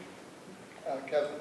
So I think the, last night at the city council, the part that I watched, it looks like it was 5.7 that they agreed to with the consultant. Could be wrong, but I think that's what they were talking about last night. There's a lot of money in the employee side trust fund, not a lot in the employer side, but they went back and forth. But I want to say there was a debate over the 5.7 thereabouts. The other thing I think we should do, which some of it is the laws don't allow it. We have extra money in our budget, and it's always like, do we take the healthcare now? What if it goes over? So the city's not in a position financially, if it happens to go over, opposite of what happened this year, to cover us. I think personally, as just one member, we should be able to have a set of a healthcare savings account where if we said we have one-time monies we don't know what to do with right now necessarily, but we should be able to create an account, which I don't think we can do currently under state law and all that stuff, to say, if it goes over, this is an account that we would pay, because we're going to hit the city up for 100%, always. We need to, I think, to be fair, also offer a protection that says if we have an account with $1 million in it, that if it goes over, that we should be able to do that too, just being fair to the city, but I don't think that that's legal per se right now, so we would have to either, I don't know, just keep on spending it or rolling it, but I think that's food for thought if we look at it in the future, but I want to say it was 5.7. My only question was on unemployment of 300, is that basically whatever year is? We've rolled that 300,000 over the last couple of years. We haven't hit that. Years back, we were in the 500,000 range. We're at a point now. And at some point that comes to the committee on, to spend on something else if we need. With that, I yield. Thank you. Anything else on insurance? Okay, so we're back to Jackie, finally back to music. Any questions for music? The next department. Can I ask one I'm just- sorry. I thought somebody else was going to come up. The only question to follow up on the theater question from Mr. Hetzler, if we could get some sort of this information, I think I might have mentioned this before again, about what we do across the whole, so we know who's working, who's not working, and what productions cost money, you got to pay for all of this stuff. I don't think in this day and age we should be having people have to raise that money in schools, per se, so if they need help, I think now's the time for us to do it, so if we can get something, I appreciate it. Thank you, Aiden. Any further questions for music? Nurses? Karen? So I'd just like to say that this proposed budget is a great budget for me. Superintendent has supported me every year in response to my request, as I see across the district, and upload in the nurse's duties in the nurse's office. So when he came to me and we talked about this, that this would be just a great change in addition to my staff. I can answer any questions that you have about the new. Any questions for the nurses? Mark? Just quickly, your supplies are covered in this budget? Yeah, that's an increase from last year. Okay. Our AEDs, batteries are good? Those are all set right now. Yep. I asked that again, under the umbrella of this one-time money.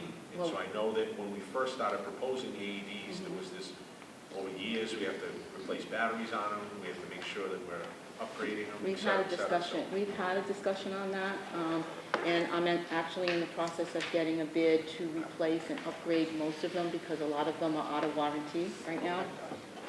So I'm in the process of getting a bid to replace and upgrade. Now's the time, maybe the time to reassess the number of them that we have in each school. I know that the original goal was one in every school, and I know the biggest schools, we tried to put a couple of them in there, so. We have 34 across the district now. Right. And we have 6 at Dorothy, and all the large schools have 2. And I'm just suggesting that if the need is greater, Right now. we use one of those once, and no one's going to be here, this committee or you as the head of our nursing department for any meeting to spend money on those devices. So they're essential. There's over 10,000 students in this district, and not including the staff and our professionals and visitors that come in this community. So if we have those funds, we're looking for one-time expenses, maybe it's time to look at increasing the number of those, not just the AEDs, but there are other pieces of equipment that have come on board. Maybe it's time to look at expanding that. I had someone recently who was in one of our schools that was blown away at the number of AEDs on the, like, wow, you guys do that? Like, yeah, we do that. Yeah, we've also installed the Stop the Bleed Right. in every So I'm- school also. Just some of those things, like I asked Mr. Pacheco, keep in mind with his staff, Okay. along those lines. The other question is that I know that, and I didn't know the answer at the time, and I think I got a partial answer, but there was a resolution that was before the council for EpiPens that the council wanted, and I know they were having a meeting on that. I didn't have this information then, and I wish I would have, but my understanding is it was, medical, it was sort of in need of a prescription in order to have it. But my understanding is that schools in your emergency bags or the kits that you have bags in them. We do. In the event that someone has a reaction We do. that doesn't have a prescription because it's an unknown allergy, We you do. wouldn't have to take someone else's and violate the law by using someone else's script on. So I guess the question is, do we have a sufficient amount of those in each of our schools? And is it a need that this committee needs to be concerned with in terms of budgeting? I would say right now, we have 2 juniors and 2 adults in every school. I'm enrolled in a program called EpiPen for Schools. In the past 8 years, we have been able to receive them free. As we use them, if we have to use them, we've used actually 4 this year already. I do a report, I write up a report, send it in, and they do replace it. I mean, if that program ever goes away, then I would probably have to come to this committee to talk about that. I just want to make sure that it was, I think the resolution is well intended. If it's something that we didn't have, maybe it's something we could look at. Having further conversations and looking into it a little bit more, I came to know that the emergency bags or kits or whatever they refer to. Our school here in our physician district- writes the prescription for the school department. I'm sorry? Our school physician Right, writes the prescription for our school department. okay. It's not for an individual child. Right, it's For to the have school them on board so that in the Correct. event, like I said, someone comes in with an unknown allergy, we're not left not being able to assist that individual. So we are confident we have enough district-wide It's been fine. as part of that program. Yes. With that, thank you, I yield. Thank you. Anything further? Josh? Questions. So I know this year we installed the Stop the Pig kits in schools. Some of those supplies, like the AEDs, have expiration dates on them. So I just want to make sure, is there enough money in here? Do you feel sufficient amount to sustain the supplies that we have? Going forward, if there was something in there that needed to be replaced every 2 years, is that built in now? Usually, if it's not there and it's something that I need, I do request it, and it does get funded. Excellent. And then another question, PD, the nurses, they have professional development. I noticed there's not like a line item for that. I don't know if that falls under a different category, or maybe that's contracted services. It's part of the contracted services. Right. Per the contract, we have to, per the teacher's contract, we have to provide them professional development. Right, and that's Essentially, as all the other teachers and administrators receive professional development on those once-a-month days, that's the same time the nurses plus receive. we pay for their registration fees towards going to conferences and getting extra credits. Right. I mean, one of the things I'd like to see moving forward is that the nurses possibly become CPR AED instructors and maybe help throughout the district facilitate CPR AED trainings at all the schools, so that way we can kind of get all our teachers and our staff and some of the students. Some of them are now, we don't have one in every school. Right. Just something I'd like to see moving forward with that idea. Thank you. Tom? Nurses, like counselors, are unsung heroes in our school department. A lot of their work it's not, you know what I mean? It's just incredible work. They're first responders. They're incredibly important to the day-to-day operations of all the schools. I want to make sure, I know you have 2 new positions listed, and I'm pleased to see that there's one listed for the family support as a bilingual specialist, and the other one for Henry Lord, is that also as a floater throughout the district? It will be partially a floater, but I right now have 1.5 scheduled or budgeted, I should say, for Henry Lord. But over this past year, with the increase in enrollment in autistic populations, I really feel that there should be 2 nurses there every day instead of every other. So I did request that, but I think part of that position could also go to Morton, or it would be different schools depending on each year. Like Morton this year has 4 diabetics, only has an extra help 2 days a week, so that could change next year. But there are, besides Henry Lord, who has over 800 students, there's 5 other schools that have between 700 and 800. So those schools could also use extra help. So that floater would be used for that as well. So given the stress of a flu-like season that we just, we're coming out of, and with all of this other news that's circling around us, do you feel that your department's stacked pretty well, or do you feel you still need some extra supports? Well, I think with this, it would be well-staffed. And as far as nursing attendance is concerned, do you have enough subs to fill in if there's a nurse that's out? Well, subs have been better since the superintendent supported and this committee had supported the increase in the daily rate for nurses. However, I probably still think it's really not enough because a lot of the nurses that are out there that have other full-time jobs that may sub 1 or 2 times a week if they're off can make much more money if they go back to the hospital for an extra shift. So it is difficult to get subs. The building sub, which the superintendent has given me last year and you approved last year, was an awesome. I was able to find someone, which is very unusual, but I did find somebody that it has been coming in almost every day. And that I helps. see it as such a critical thing, so continue to advocate strongly for your needs so that we can see it and support it, as it comes across. Thank you. With that, I yield. Anything further? Pace Center. Same budget. Same budget. Anybody have any questions for Ms. Kudo? Hearing none? One question. Oh, I'm sorry. Also for the district, I see a tremendous amount of people on grants in that department. Has that historically been that? It just seems really... Through Title I and through the CPACE program. Yep.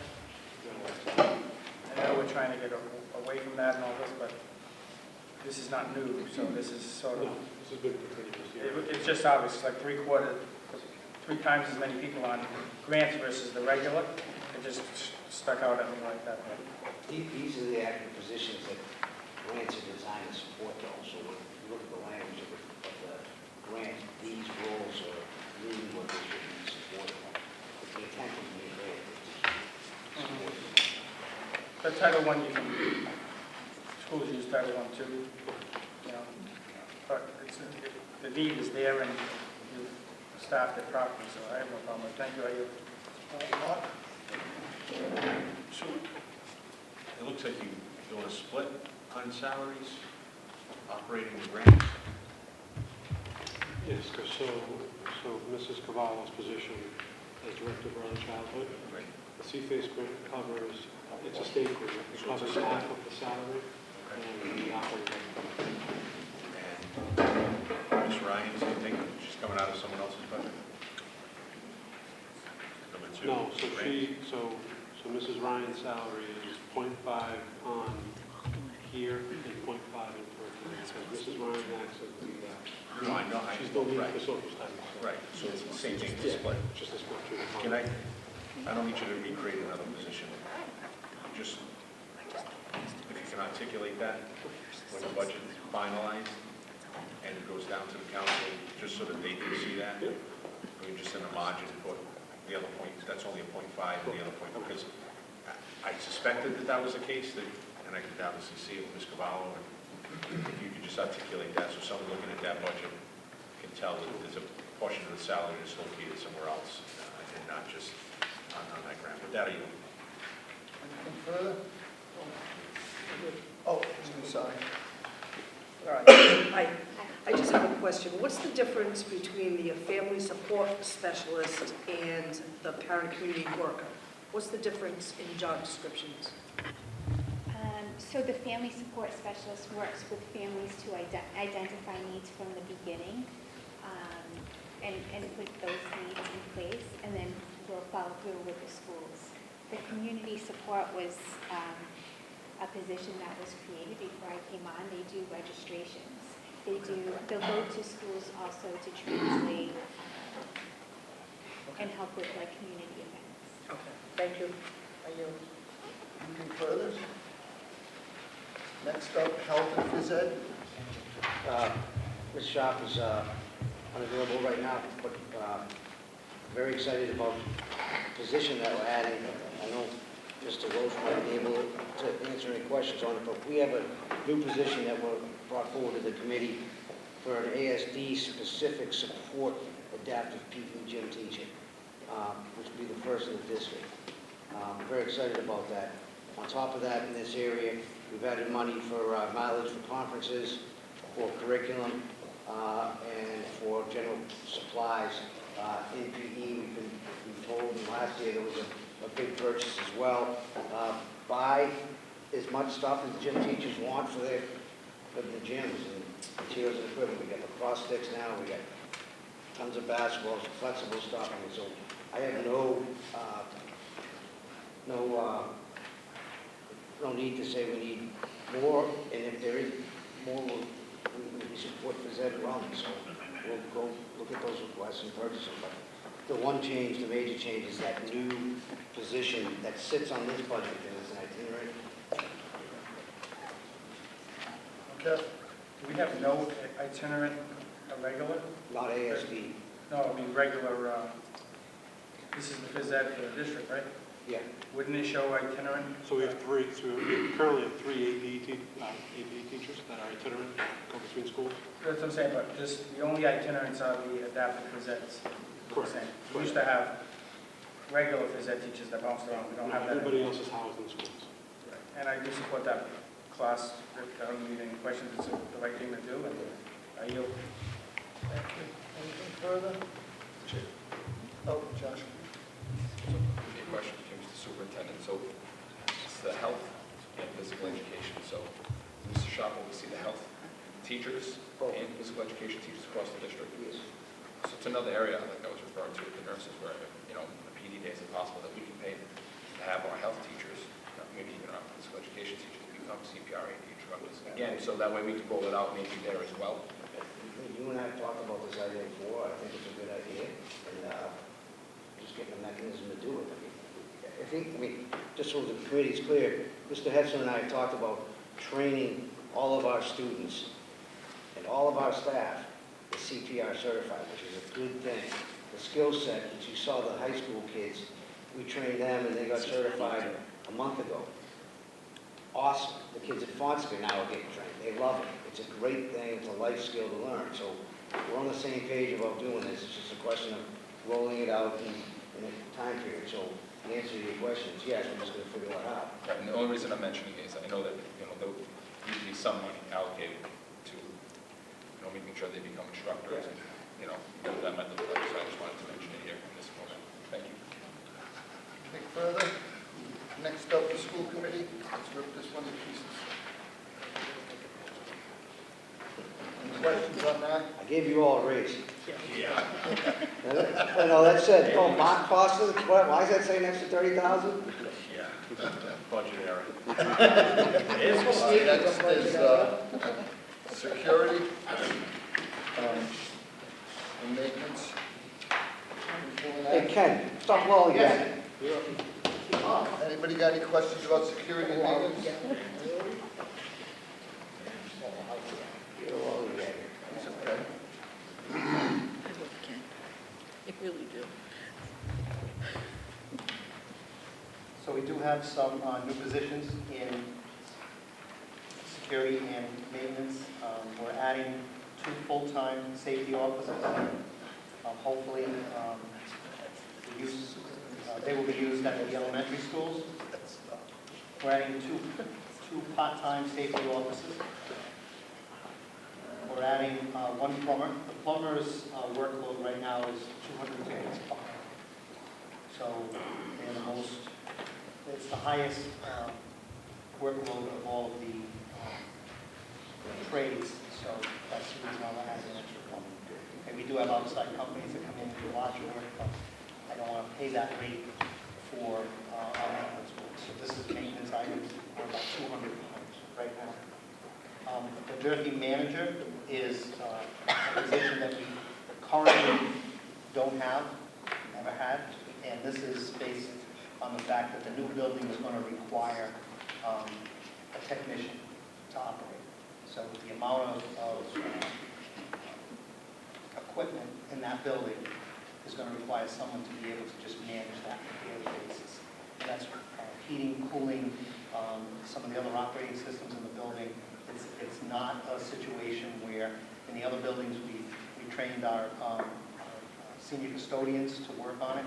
The building has just too much technology. It's not that we can't train that person, but it's a full-time job. It's not a job that you have as part of another duty. Eventually what we'd like to do is, with the success of this person, we'd like to have a district-wide person doing this technology and operating our systems. What we're hoping to is reduce our dependence on a company like E&E or another operating system company and delegate their work more to maintenance as opposed to operating. Right now, E&E does a lot of operating for us in the district. The equipment is very high-tech. We're putting this in this year, even though the high school isn't open for another year. It's recommended to us from the experts, both Suffolk, Leffield, and the architects, to have the person on while all of this stuff is being installed, because the next phase of the project inside, once the MEP is complete, is then putting the actual systems in that run it. So we want to get this person on board, hire, and have them on a year early. Anything for Kevin? So I think this position makes sense.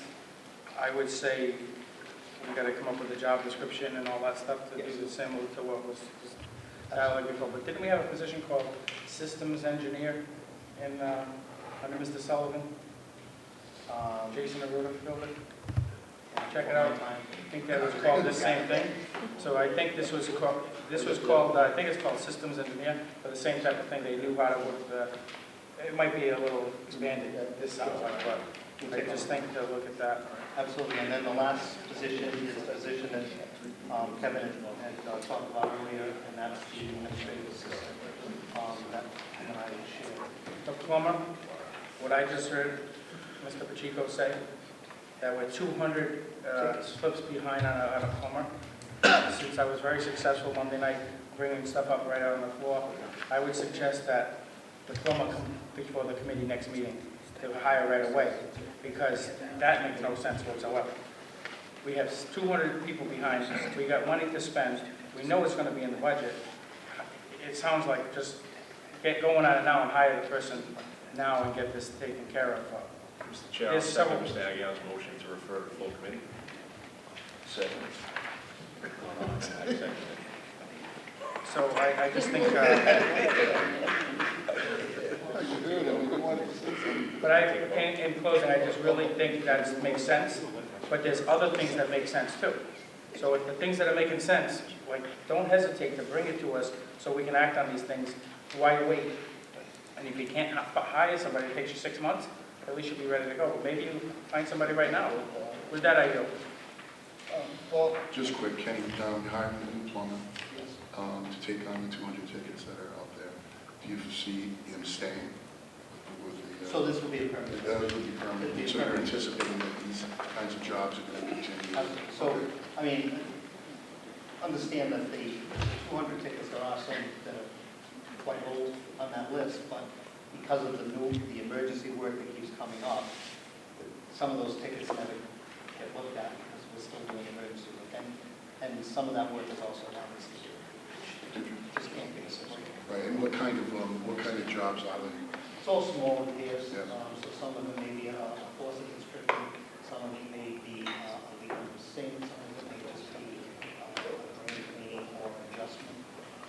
So it's not, they're all prioritized by the system and by us, but they do need to be handled. And there's no way that this one person can do it. Very good, thank you. Nothing further. Roll call on Kevin's... Mr. Agia? Yes. Mr. Costa? Yes. Mr. Hart? Yes. Mr. Hudson? Yes. Mr. Corey? Yes. Ms. Larrabee? Yes. Mayor Coogan? Yes, deferred. Next up, student services. Special Special education. education, I missed that one, yeah, of course. Special education. Any questions on special education? Hearing none. Student services.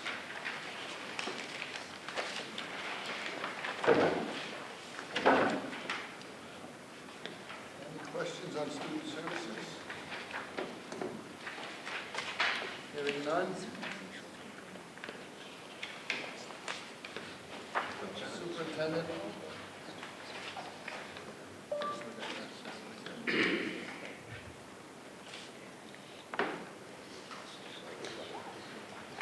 Any questions on the superintendent? Can I ask about it? Can I Sure, just go back one? I'm sorry, go back, which one, buddy? Just the one on student services.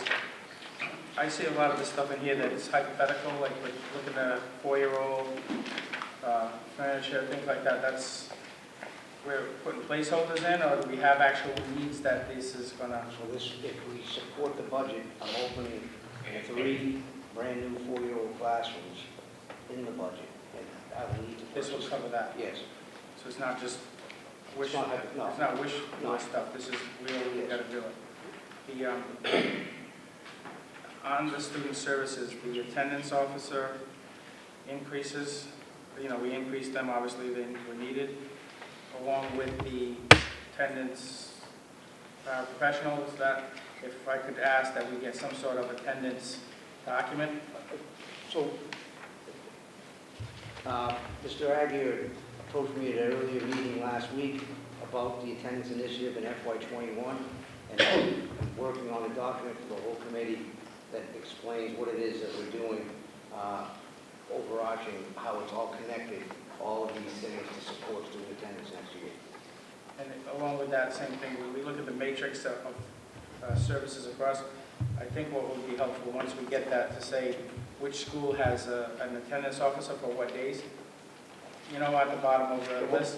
We'll make this part. Because I think it'll show, all right, if we both are at a school and the person's 50% with me, 50% with him, it'll show the equality of where the needs are, if we can get that too. For that, I yield. Thank you. Anything further? Next up, superintendent's office. Anything there? These are all the additional SOAs that we have specifically preschool, 4-year-olds. There is a position on here that's new, and that is a full-time Florida Public Schools grant writer position. This came as a recommendation from many sources, including working with the mayor's transition team. That'd be nice. Anything further there? Question, Kev? So the half that we're paying for the city, you're picking up the whole thing? We're getting a room too. Like I'm saying, so that half's gonna go, and you're gonna hire, I agree with it, I think it makes sense, but it's just an addition on your side. The other one is the new positions. These are, I guess I'm just wondering, some of them, why are they under the superintendents? Is that just because of, It's just because it's DVD, we don't have them signed anyway yet. that's what I'm saying, so it's not, like, they're gonna ultimately flow under some other place, just for consistency. All right, thank you. Sorry, one more question. The student transportation, 20,000, program improvement, is that part of the attendance paperwork? All right, so this is on top of what the goal is that we have a map now, and she left, but Jackie Francisco worked with the city on a GIS mapping of every kid who's late to school. And we have the neighborhoods targeted by the highest percentage. And what I'm trying to figure out how to do is, and I put this as a placeholder, but is this something that we run our own vans and shuttles through, or do we work with our bus contractors after we come to agreement as to who we hire to do an additional bus loop through certain neighborhoods to pick up kids that are, we're talking chronic attendance, we can pinpoint into 4 different neighborhoods in the city. But again, they're going to be out picking up other kids as well. But this is huge numbers of kids, and particularly at the high school, all these kids are supposed to get to the terminal, and then we've been struggling with this issue ever since Fall River Dreams was written, and probably before that. No, I agree wholeheartedly. I think it's good, just it probably would go in the attendance plan, so with that, I go, thank you. Anything further? Go ahead, Tom. Yeah, as far as I'm noticing the extra hires for pre-K, I'm really excited about that. This is just, I guess, first rendering, because this is a new area that everybody's talking about it in education now. Pre-K, early childhood education. There's a summit coming up on it next week, and it's going to be discussed by the greater business community in Fall River and New Bedford and the importance of it. So I see this as a department that's probably going to grow well into the future. So is this the initial appropriation? This is the initial first year based on size. Years 2 and 3, we're talking about other space. First year, we convert all 4-year-old programs to full day, like we have at Fonseca and Dorn. We add 3 more classrooms. We maintain our 3-year-old programs as half day. We're looking at space through the strategic plan that we're working on with the MSBA. That will dictate where we go. If more money becomes available, we could also rent more space if we want to open more rooms in this coming year. But based on the money we have right now, this is the first year 1 of what I hope is getting to universal access for 4-year-olds eventually. So somewhere around 900 seats. So tie it into the grant writing position as well. Being that pre-K is going to be a mixed delivery system as it is, I think grants would help to prop this particular idea up moving forward too. So maybe that could help us financially moving forward. It's all part of that, yes. That's why we wanted to bring that on. Thanks, I yield. Just quick on the grant writer, I think it's a great idea. I know that in some cases, depending on the type of grant, can the funding that's received as an award for that grant go to offset the cost of the salary? Yes. So that's not necessarily going to be a true $550,000. It could potentially be less depending on. I know some organizations fund their grant writer based on what they get. So I think it's a good idea. I just on whether or not we can charge off to the grant. Are you? Matt, I got a question. Yes. The contingency fund, why is that over there on your line? It's under my office, we just put it there because we add to it each year. The way we do this stuff has to be put somewhere, so we just put it as an umbrella as superintendent. It's not that it's under my office, it's just that we put it there to Why isn't it under us? Why isn't it under the school plan? contingency. Yeah. We have to authorize the spending. You authorize everything. It's the Right, entire but I'm saying, budget. why is it over there? Because it's our contingency based on need in the district to come back and talk to the committee. I can put it under finance, it doesn't matter where it goes. And, that's something, again, as we keep talking about health insurance and other things, you could see us come back in the next month or so and say, we want to add the contingency to make sure we're good. But every single dollar under this budget is under the school committee. Okay. What? I would just say that it may be a better place to put it on the Mr. Almeida's budget for finance. Just in his office, I just think if you're someone on the council or someone in the public looking at it, you're thinking, that's got to put it, $55,000 contingency, I'm taking everyone out to lunch every day. Well, again, I agree with you, let's move that to, because I don't even want that there. Put it in This finance. page is going to be fixed at some point again. We Right. cover this as an umbrella. It doesn't, no, that money for lunch comes out, I think it's superintendent's salary. It should be coming out of superintendent's salary. I don't think, I gotta be honest with you. Can I be honest with you for a second? Okay. Every time I pay for lunch, I pay for lunch. Out of your salary line, out of your salary. Out of my pocket. That's what I'm saying, out of your salary. I'm getting reimbursed. I will also say that the $110,000 for the pizza party 2 weeks ago was my money. This is what I do. I've been doing it for 15 years. Thank you. That's what I do. Okay. And you, we're gonna go to McDonald's. Had 5 slices. How about technology? Hey, I got a question. We have a PowerPoint.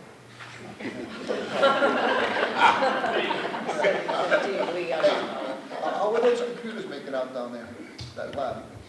There were 25, two of them kind of mangled up in transit. I think Rob wants to split them in half, use them in 2 rooms, 10 and change in the other one. We have to reformat them, put office and windows on it, but We can use them. Good. they'll be good for distance learning, like they'll, credit recovery programs they have there. So they were definitely helpful. Okay, nothing else on technology? Kevin? With the new positions that need to be in there for the Verizon grant, do you think that you're good for the amount of volume that you're going to have? We're not looking for more than we made significant investment, changing some things around in terms of things we want to do. We had like a 3-year plan of how we want to we can't ask you to fund TVs for every elementary classroom in 1 year. That's too much expense. But we got enough to do at least the first chunk of it that we had planned.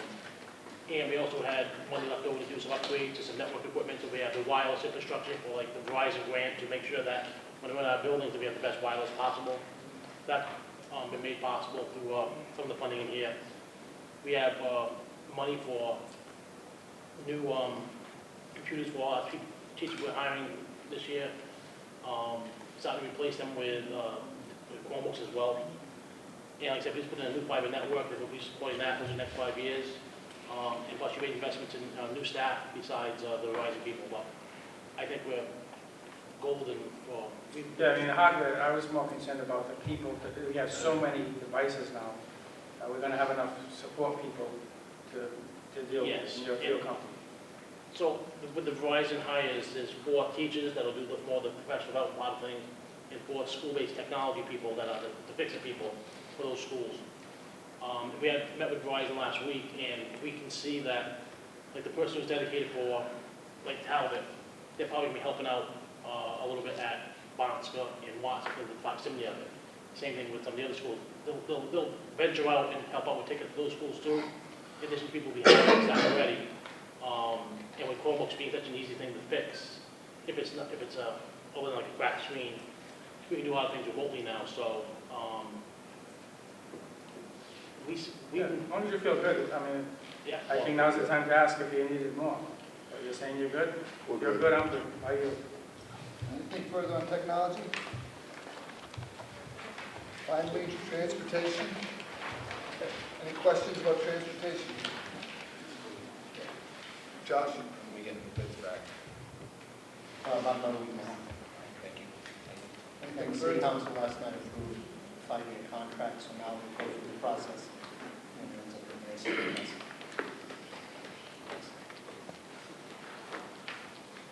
Nothing further? New business there?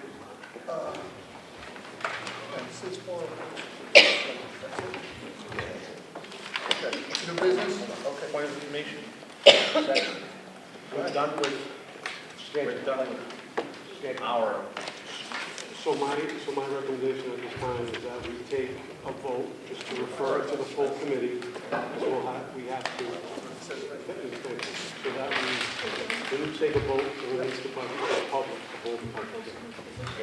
We're going to do that in full committee. well, we are a Well, full committee, but in we want to release the committee now. We still haven't had a chance to decide if there's any changes. So, motion to refer the FY '21 draft budget as proposed to the full committee. Second. Second. Roll call, Kevin. Mr. Agia? Yes.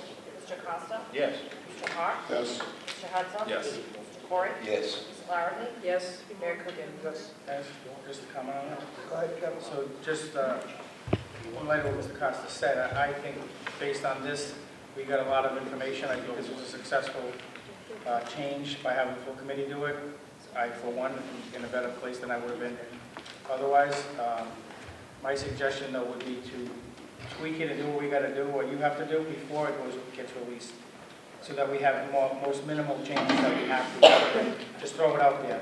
And even in the look of it, the format, we can tweak it to make it the best possible document, because I think we have time to do that.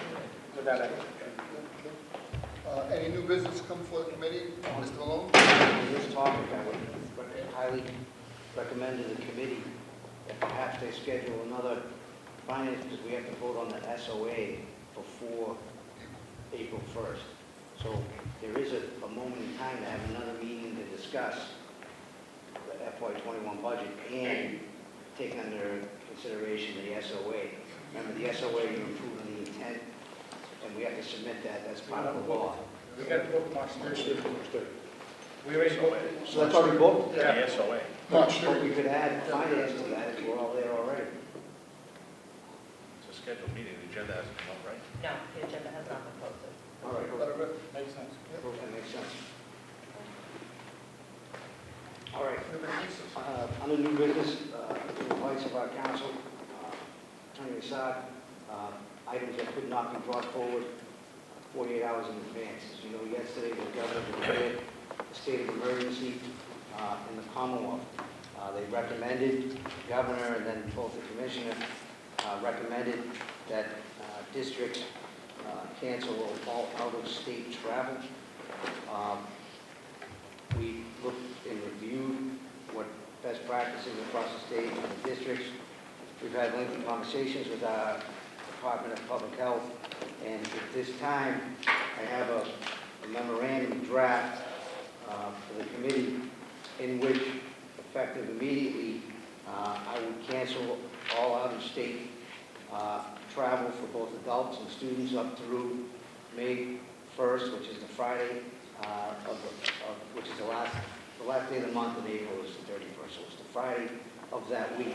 And then review where we are as a nation at that time, if some of these trips can be restored. At the same time, through conversation with DPH Tess, who's been an outstanding partner, we appreciate of her and her expertise. We're going to maintain the in-state field trips that we currently have planned for this foreseeable future until such time as perhaps there's more guidance released from the state. We feel, based on a couple of conversations, that the trips that we have in-state right now can proceed. However, a lot of those are canceling because, for example, if there's an event involving Skills USA, for example, Skills USA is canceling that, so then we don't have a field trip anymore. So we're taking each one of these individually. We also have large group gatherings, so we're going to be looking at, for example, if we're going to the Criterion Theater for a music production, and it's got 18 schools jammed in, sitting together, that's something that I may make the decision that we cancel. Although the trip that we're going on Friday, bowling in Somerset, which we talked about today, that's fine. It's our kids, there's no kids from other districts, so we know it's our kids, our adults. So, for example, to conclude with this comment, the memo that we have that's prepared for your review articulates this, and it's really clear about parents also can make decisions about what their kids can go to or not. If there is a field trip and you don't want your kid going, there will be an alternative educational plan developed for the child in school that day. We also have continued guidance from DPH on health or preventative measures for the flu season here. So that's where I am. I've brought this to your attention tonight, looking for your support. That if this is something that the committee supports, it would be duly noted and it would be announced following tonight's meeting. This has not been announced yet. I have shared it for feedback with principals and my 12-month administrators and various members of the committee, and they're all in support of this pending action. Motion to approve. Second. Okay, question, Mark? Has your office or anyone looked at the number of trips we have planned to date, Yes. both student and staff? Yes. So specifically, based on this memo, because the school committee approves, all out-of-state travel has been tracked. Okay. Most are occurring March and April, which would be canceled. Then there are several planned already for May and June, but I anticipate more coming forward for requests, end of the year stuff. What we tracked today, Mark, was all the field trips that are site-based approved, so just the local trips. We're going to be looking at each one of those individually. We now have the creation of a spreadsheet that will track all those by school. I will say that it appears to me that at some point, there may be a directive that everything gets canceled. But right now, that directive has not been given. Very close contact with Tess on this issue, and we'll proceed with the local trips that we have now.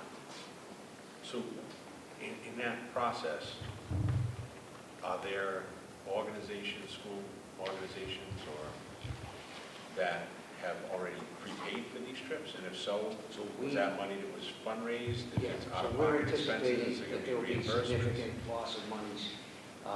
And we're gonna, and again, guess there was a state of emergency. What I'd be prepared to do is look at total cost and reimburse with one-time monies if that's something that the committee feels that they could do. However, there is risk that everyone signs with trips that gets canceled, so there's language like that, but we want to be human. Right, and my understanding of declaration of state of emergency is to give not only financial resources, but also to be able to have special latitude in terms of personnel by the state. And so my understanding of the declaration of state of emergency, was there any direct prohibition or was it suggested that these be canceled? Very complicated question, Mark. So the governor has strongly suggested and made a directive to the Department of Ed that they should be telling school systems that all out-of-state travel should be canceled. Now, granted, at the end of the day, who's the authority? We are. Right. He was the committee for the out-of-state travel. So I'm bringing this forward to you, not as a done deal, but as a request of approval to move forward. Now, in terms of monies lost, Right. I don't have an answer for you yet, although it's something that I'll have to track and look at total cost, particularly if it was fundraisers or money out of people's pockets. Right, I don't want an organization that's been working really hard, car washes, et cetera, trying to raise money for a trip, and then all of a sudden now we cancel them, they lose that money, and there's no reimbursement for that. That's just not fair to those. I agree with you. I want to look at the bigger picture here is the health and safety of our students. And I get that, and I can appreciate that. I just don't want, groups of students at the local schools or wherever the case may be, or small athletic groups or whatever, losing out on their funding. The other question I have is, with this declaration or with this approval or vote tonight, how does that apply to athletics? So right now, the MIA is running all their winter, today was the finals of the state championships at the Boston Garden. They made a decision to proceed with those kinds of events.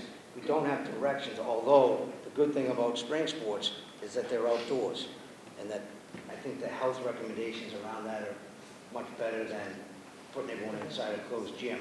So right now, spring sports is on. We don't have any further direction as to mandating of cancellations, but I'm assuming that that may be on the table down the road. If you could just get a copy for the committee, the total cost, and if there are organizations that will need to be reimbursed with that number will be, we have the funding, I'm not worried about that, I want to make sure we're doing the right thing by making sure that there's no financial loss to these groups that have put money forth out of their own pockets. So we had planned that we were going to be putting that together so that the committee can see it, and then we have also a real number, and we can have that conversation. Anything further? Roll call then. Mr. Agia? Yes. Mr. Costa? Yes. Mr. Hart? Yes. Mr. Hudson? Yes. Mr. Corey? Yes. Ms. Larrabee? Yes. Mayor Coogan? Yes. Motion to adjourn. Seconded. Roll call then, please. Mr. Agia? Yes. Mr. Costa? Yes. Mr. Hart? Yes. Mr. Hudson? Yes. Mr. Corey? Yes. Ms. Larrabee? Yes. Mayor Coogan? Yes.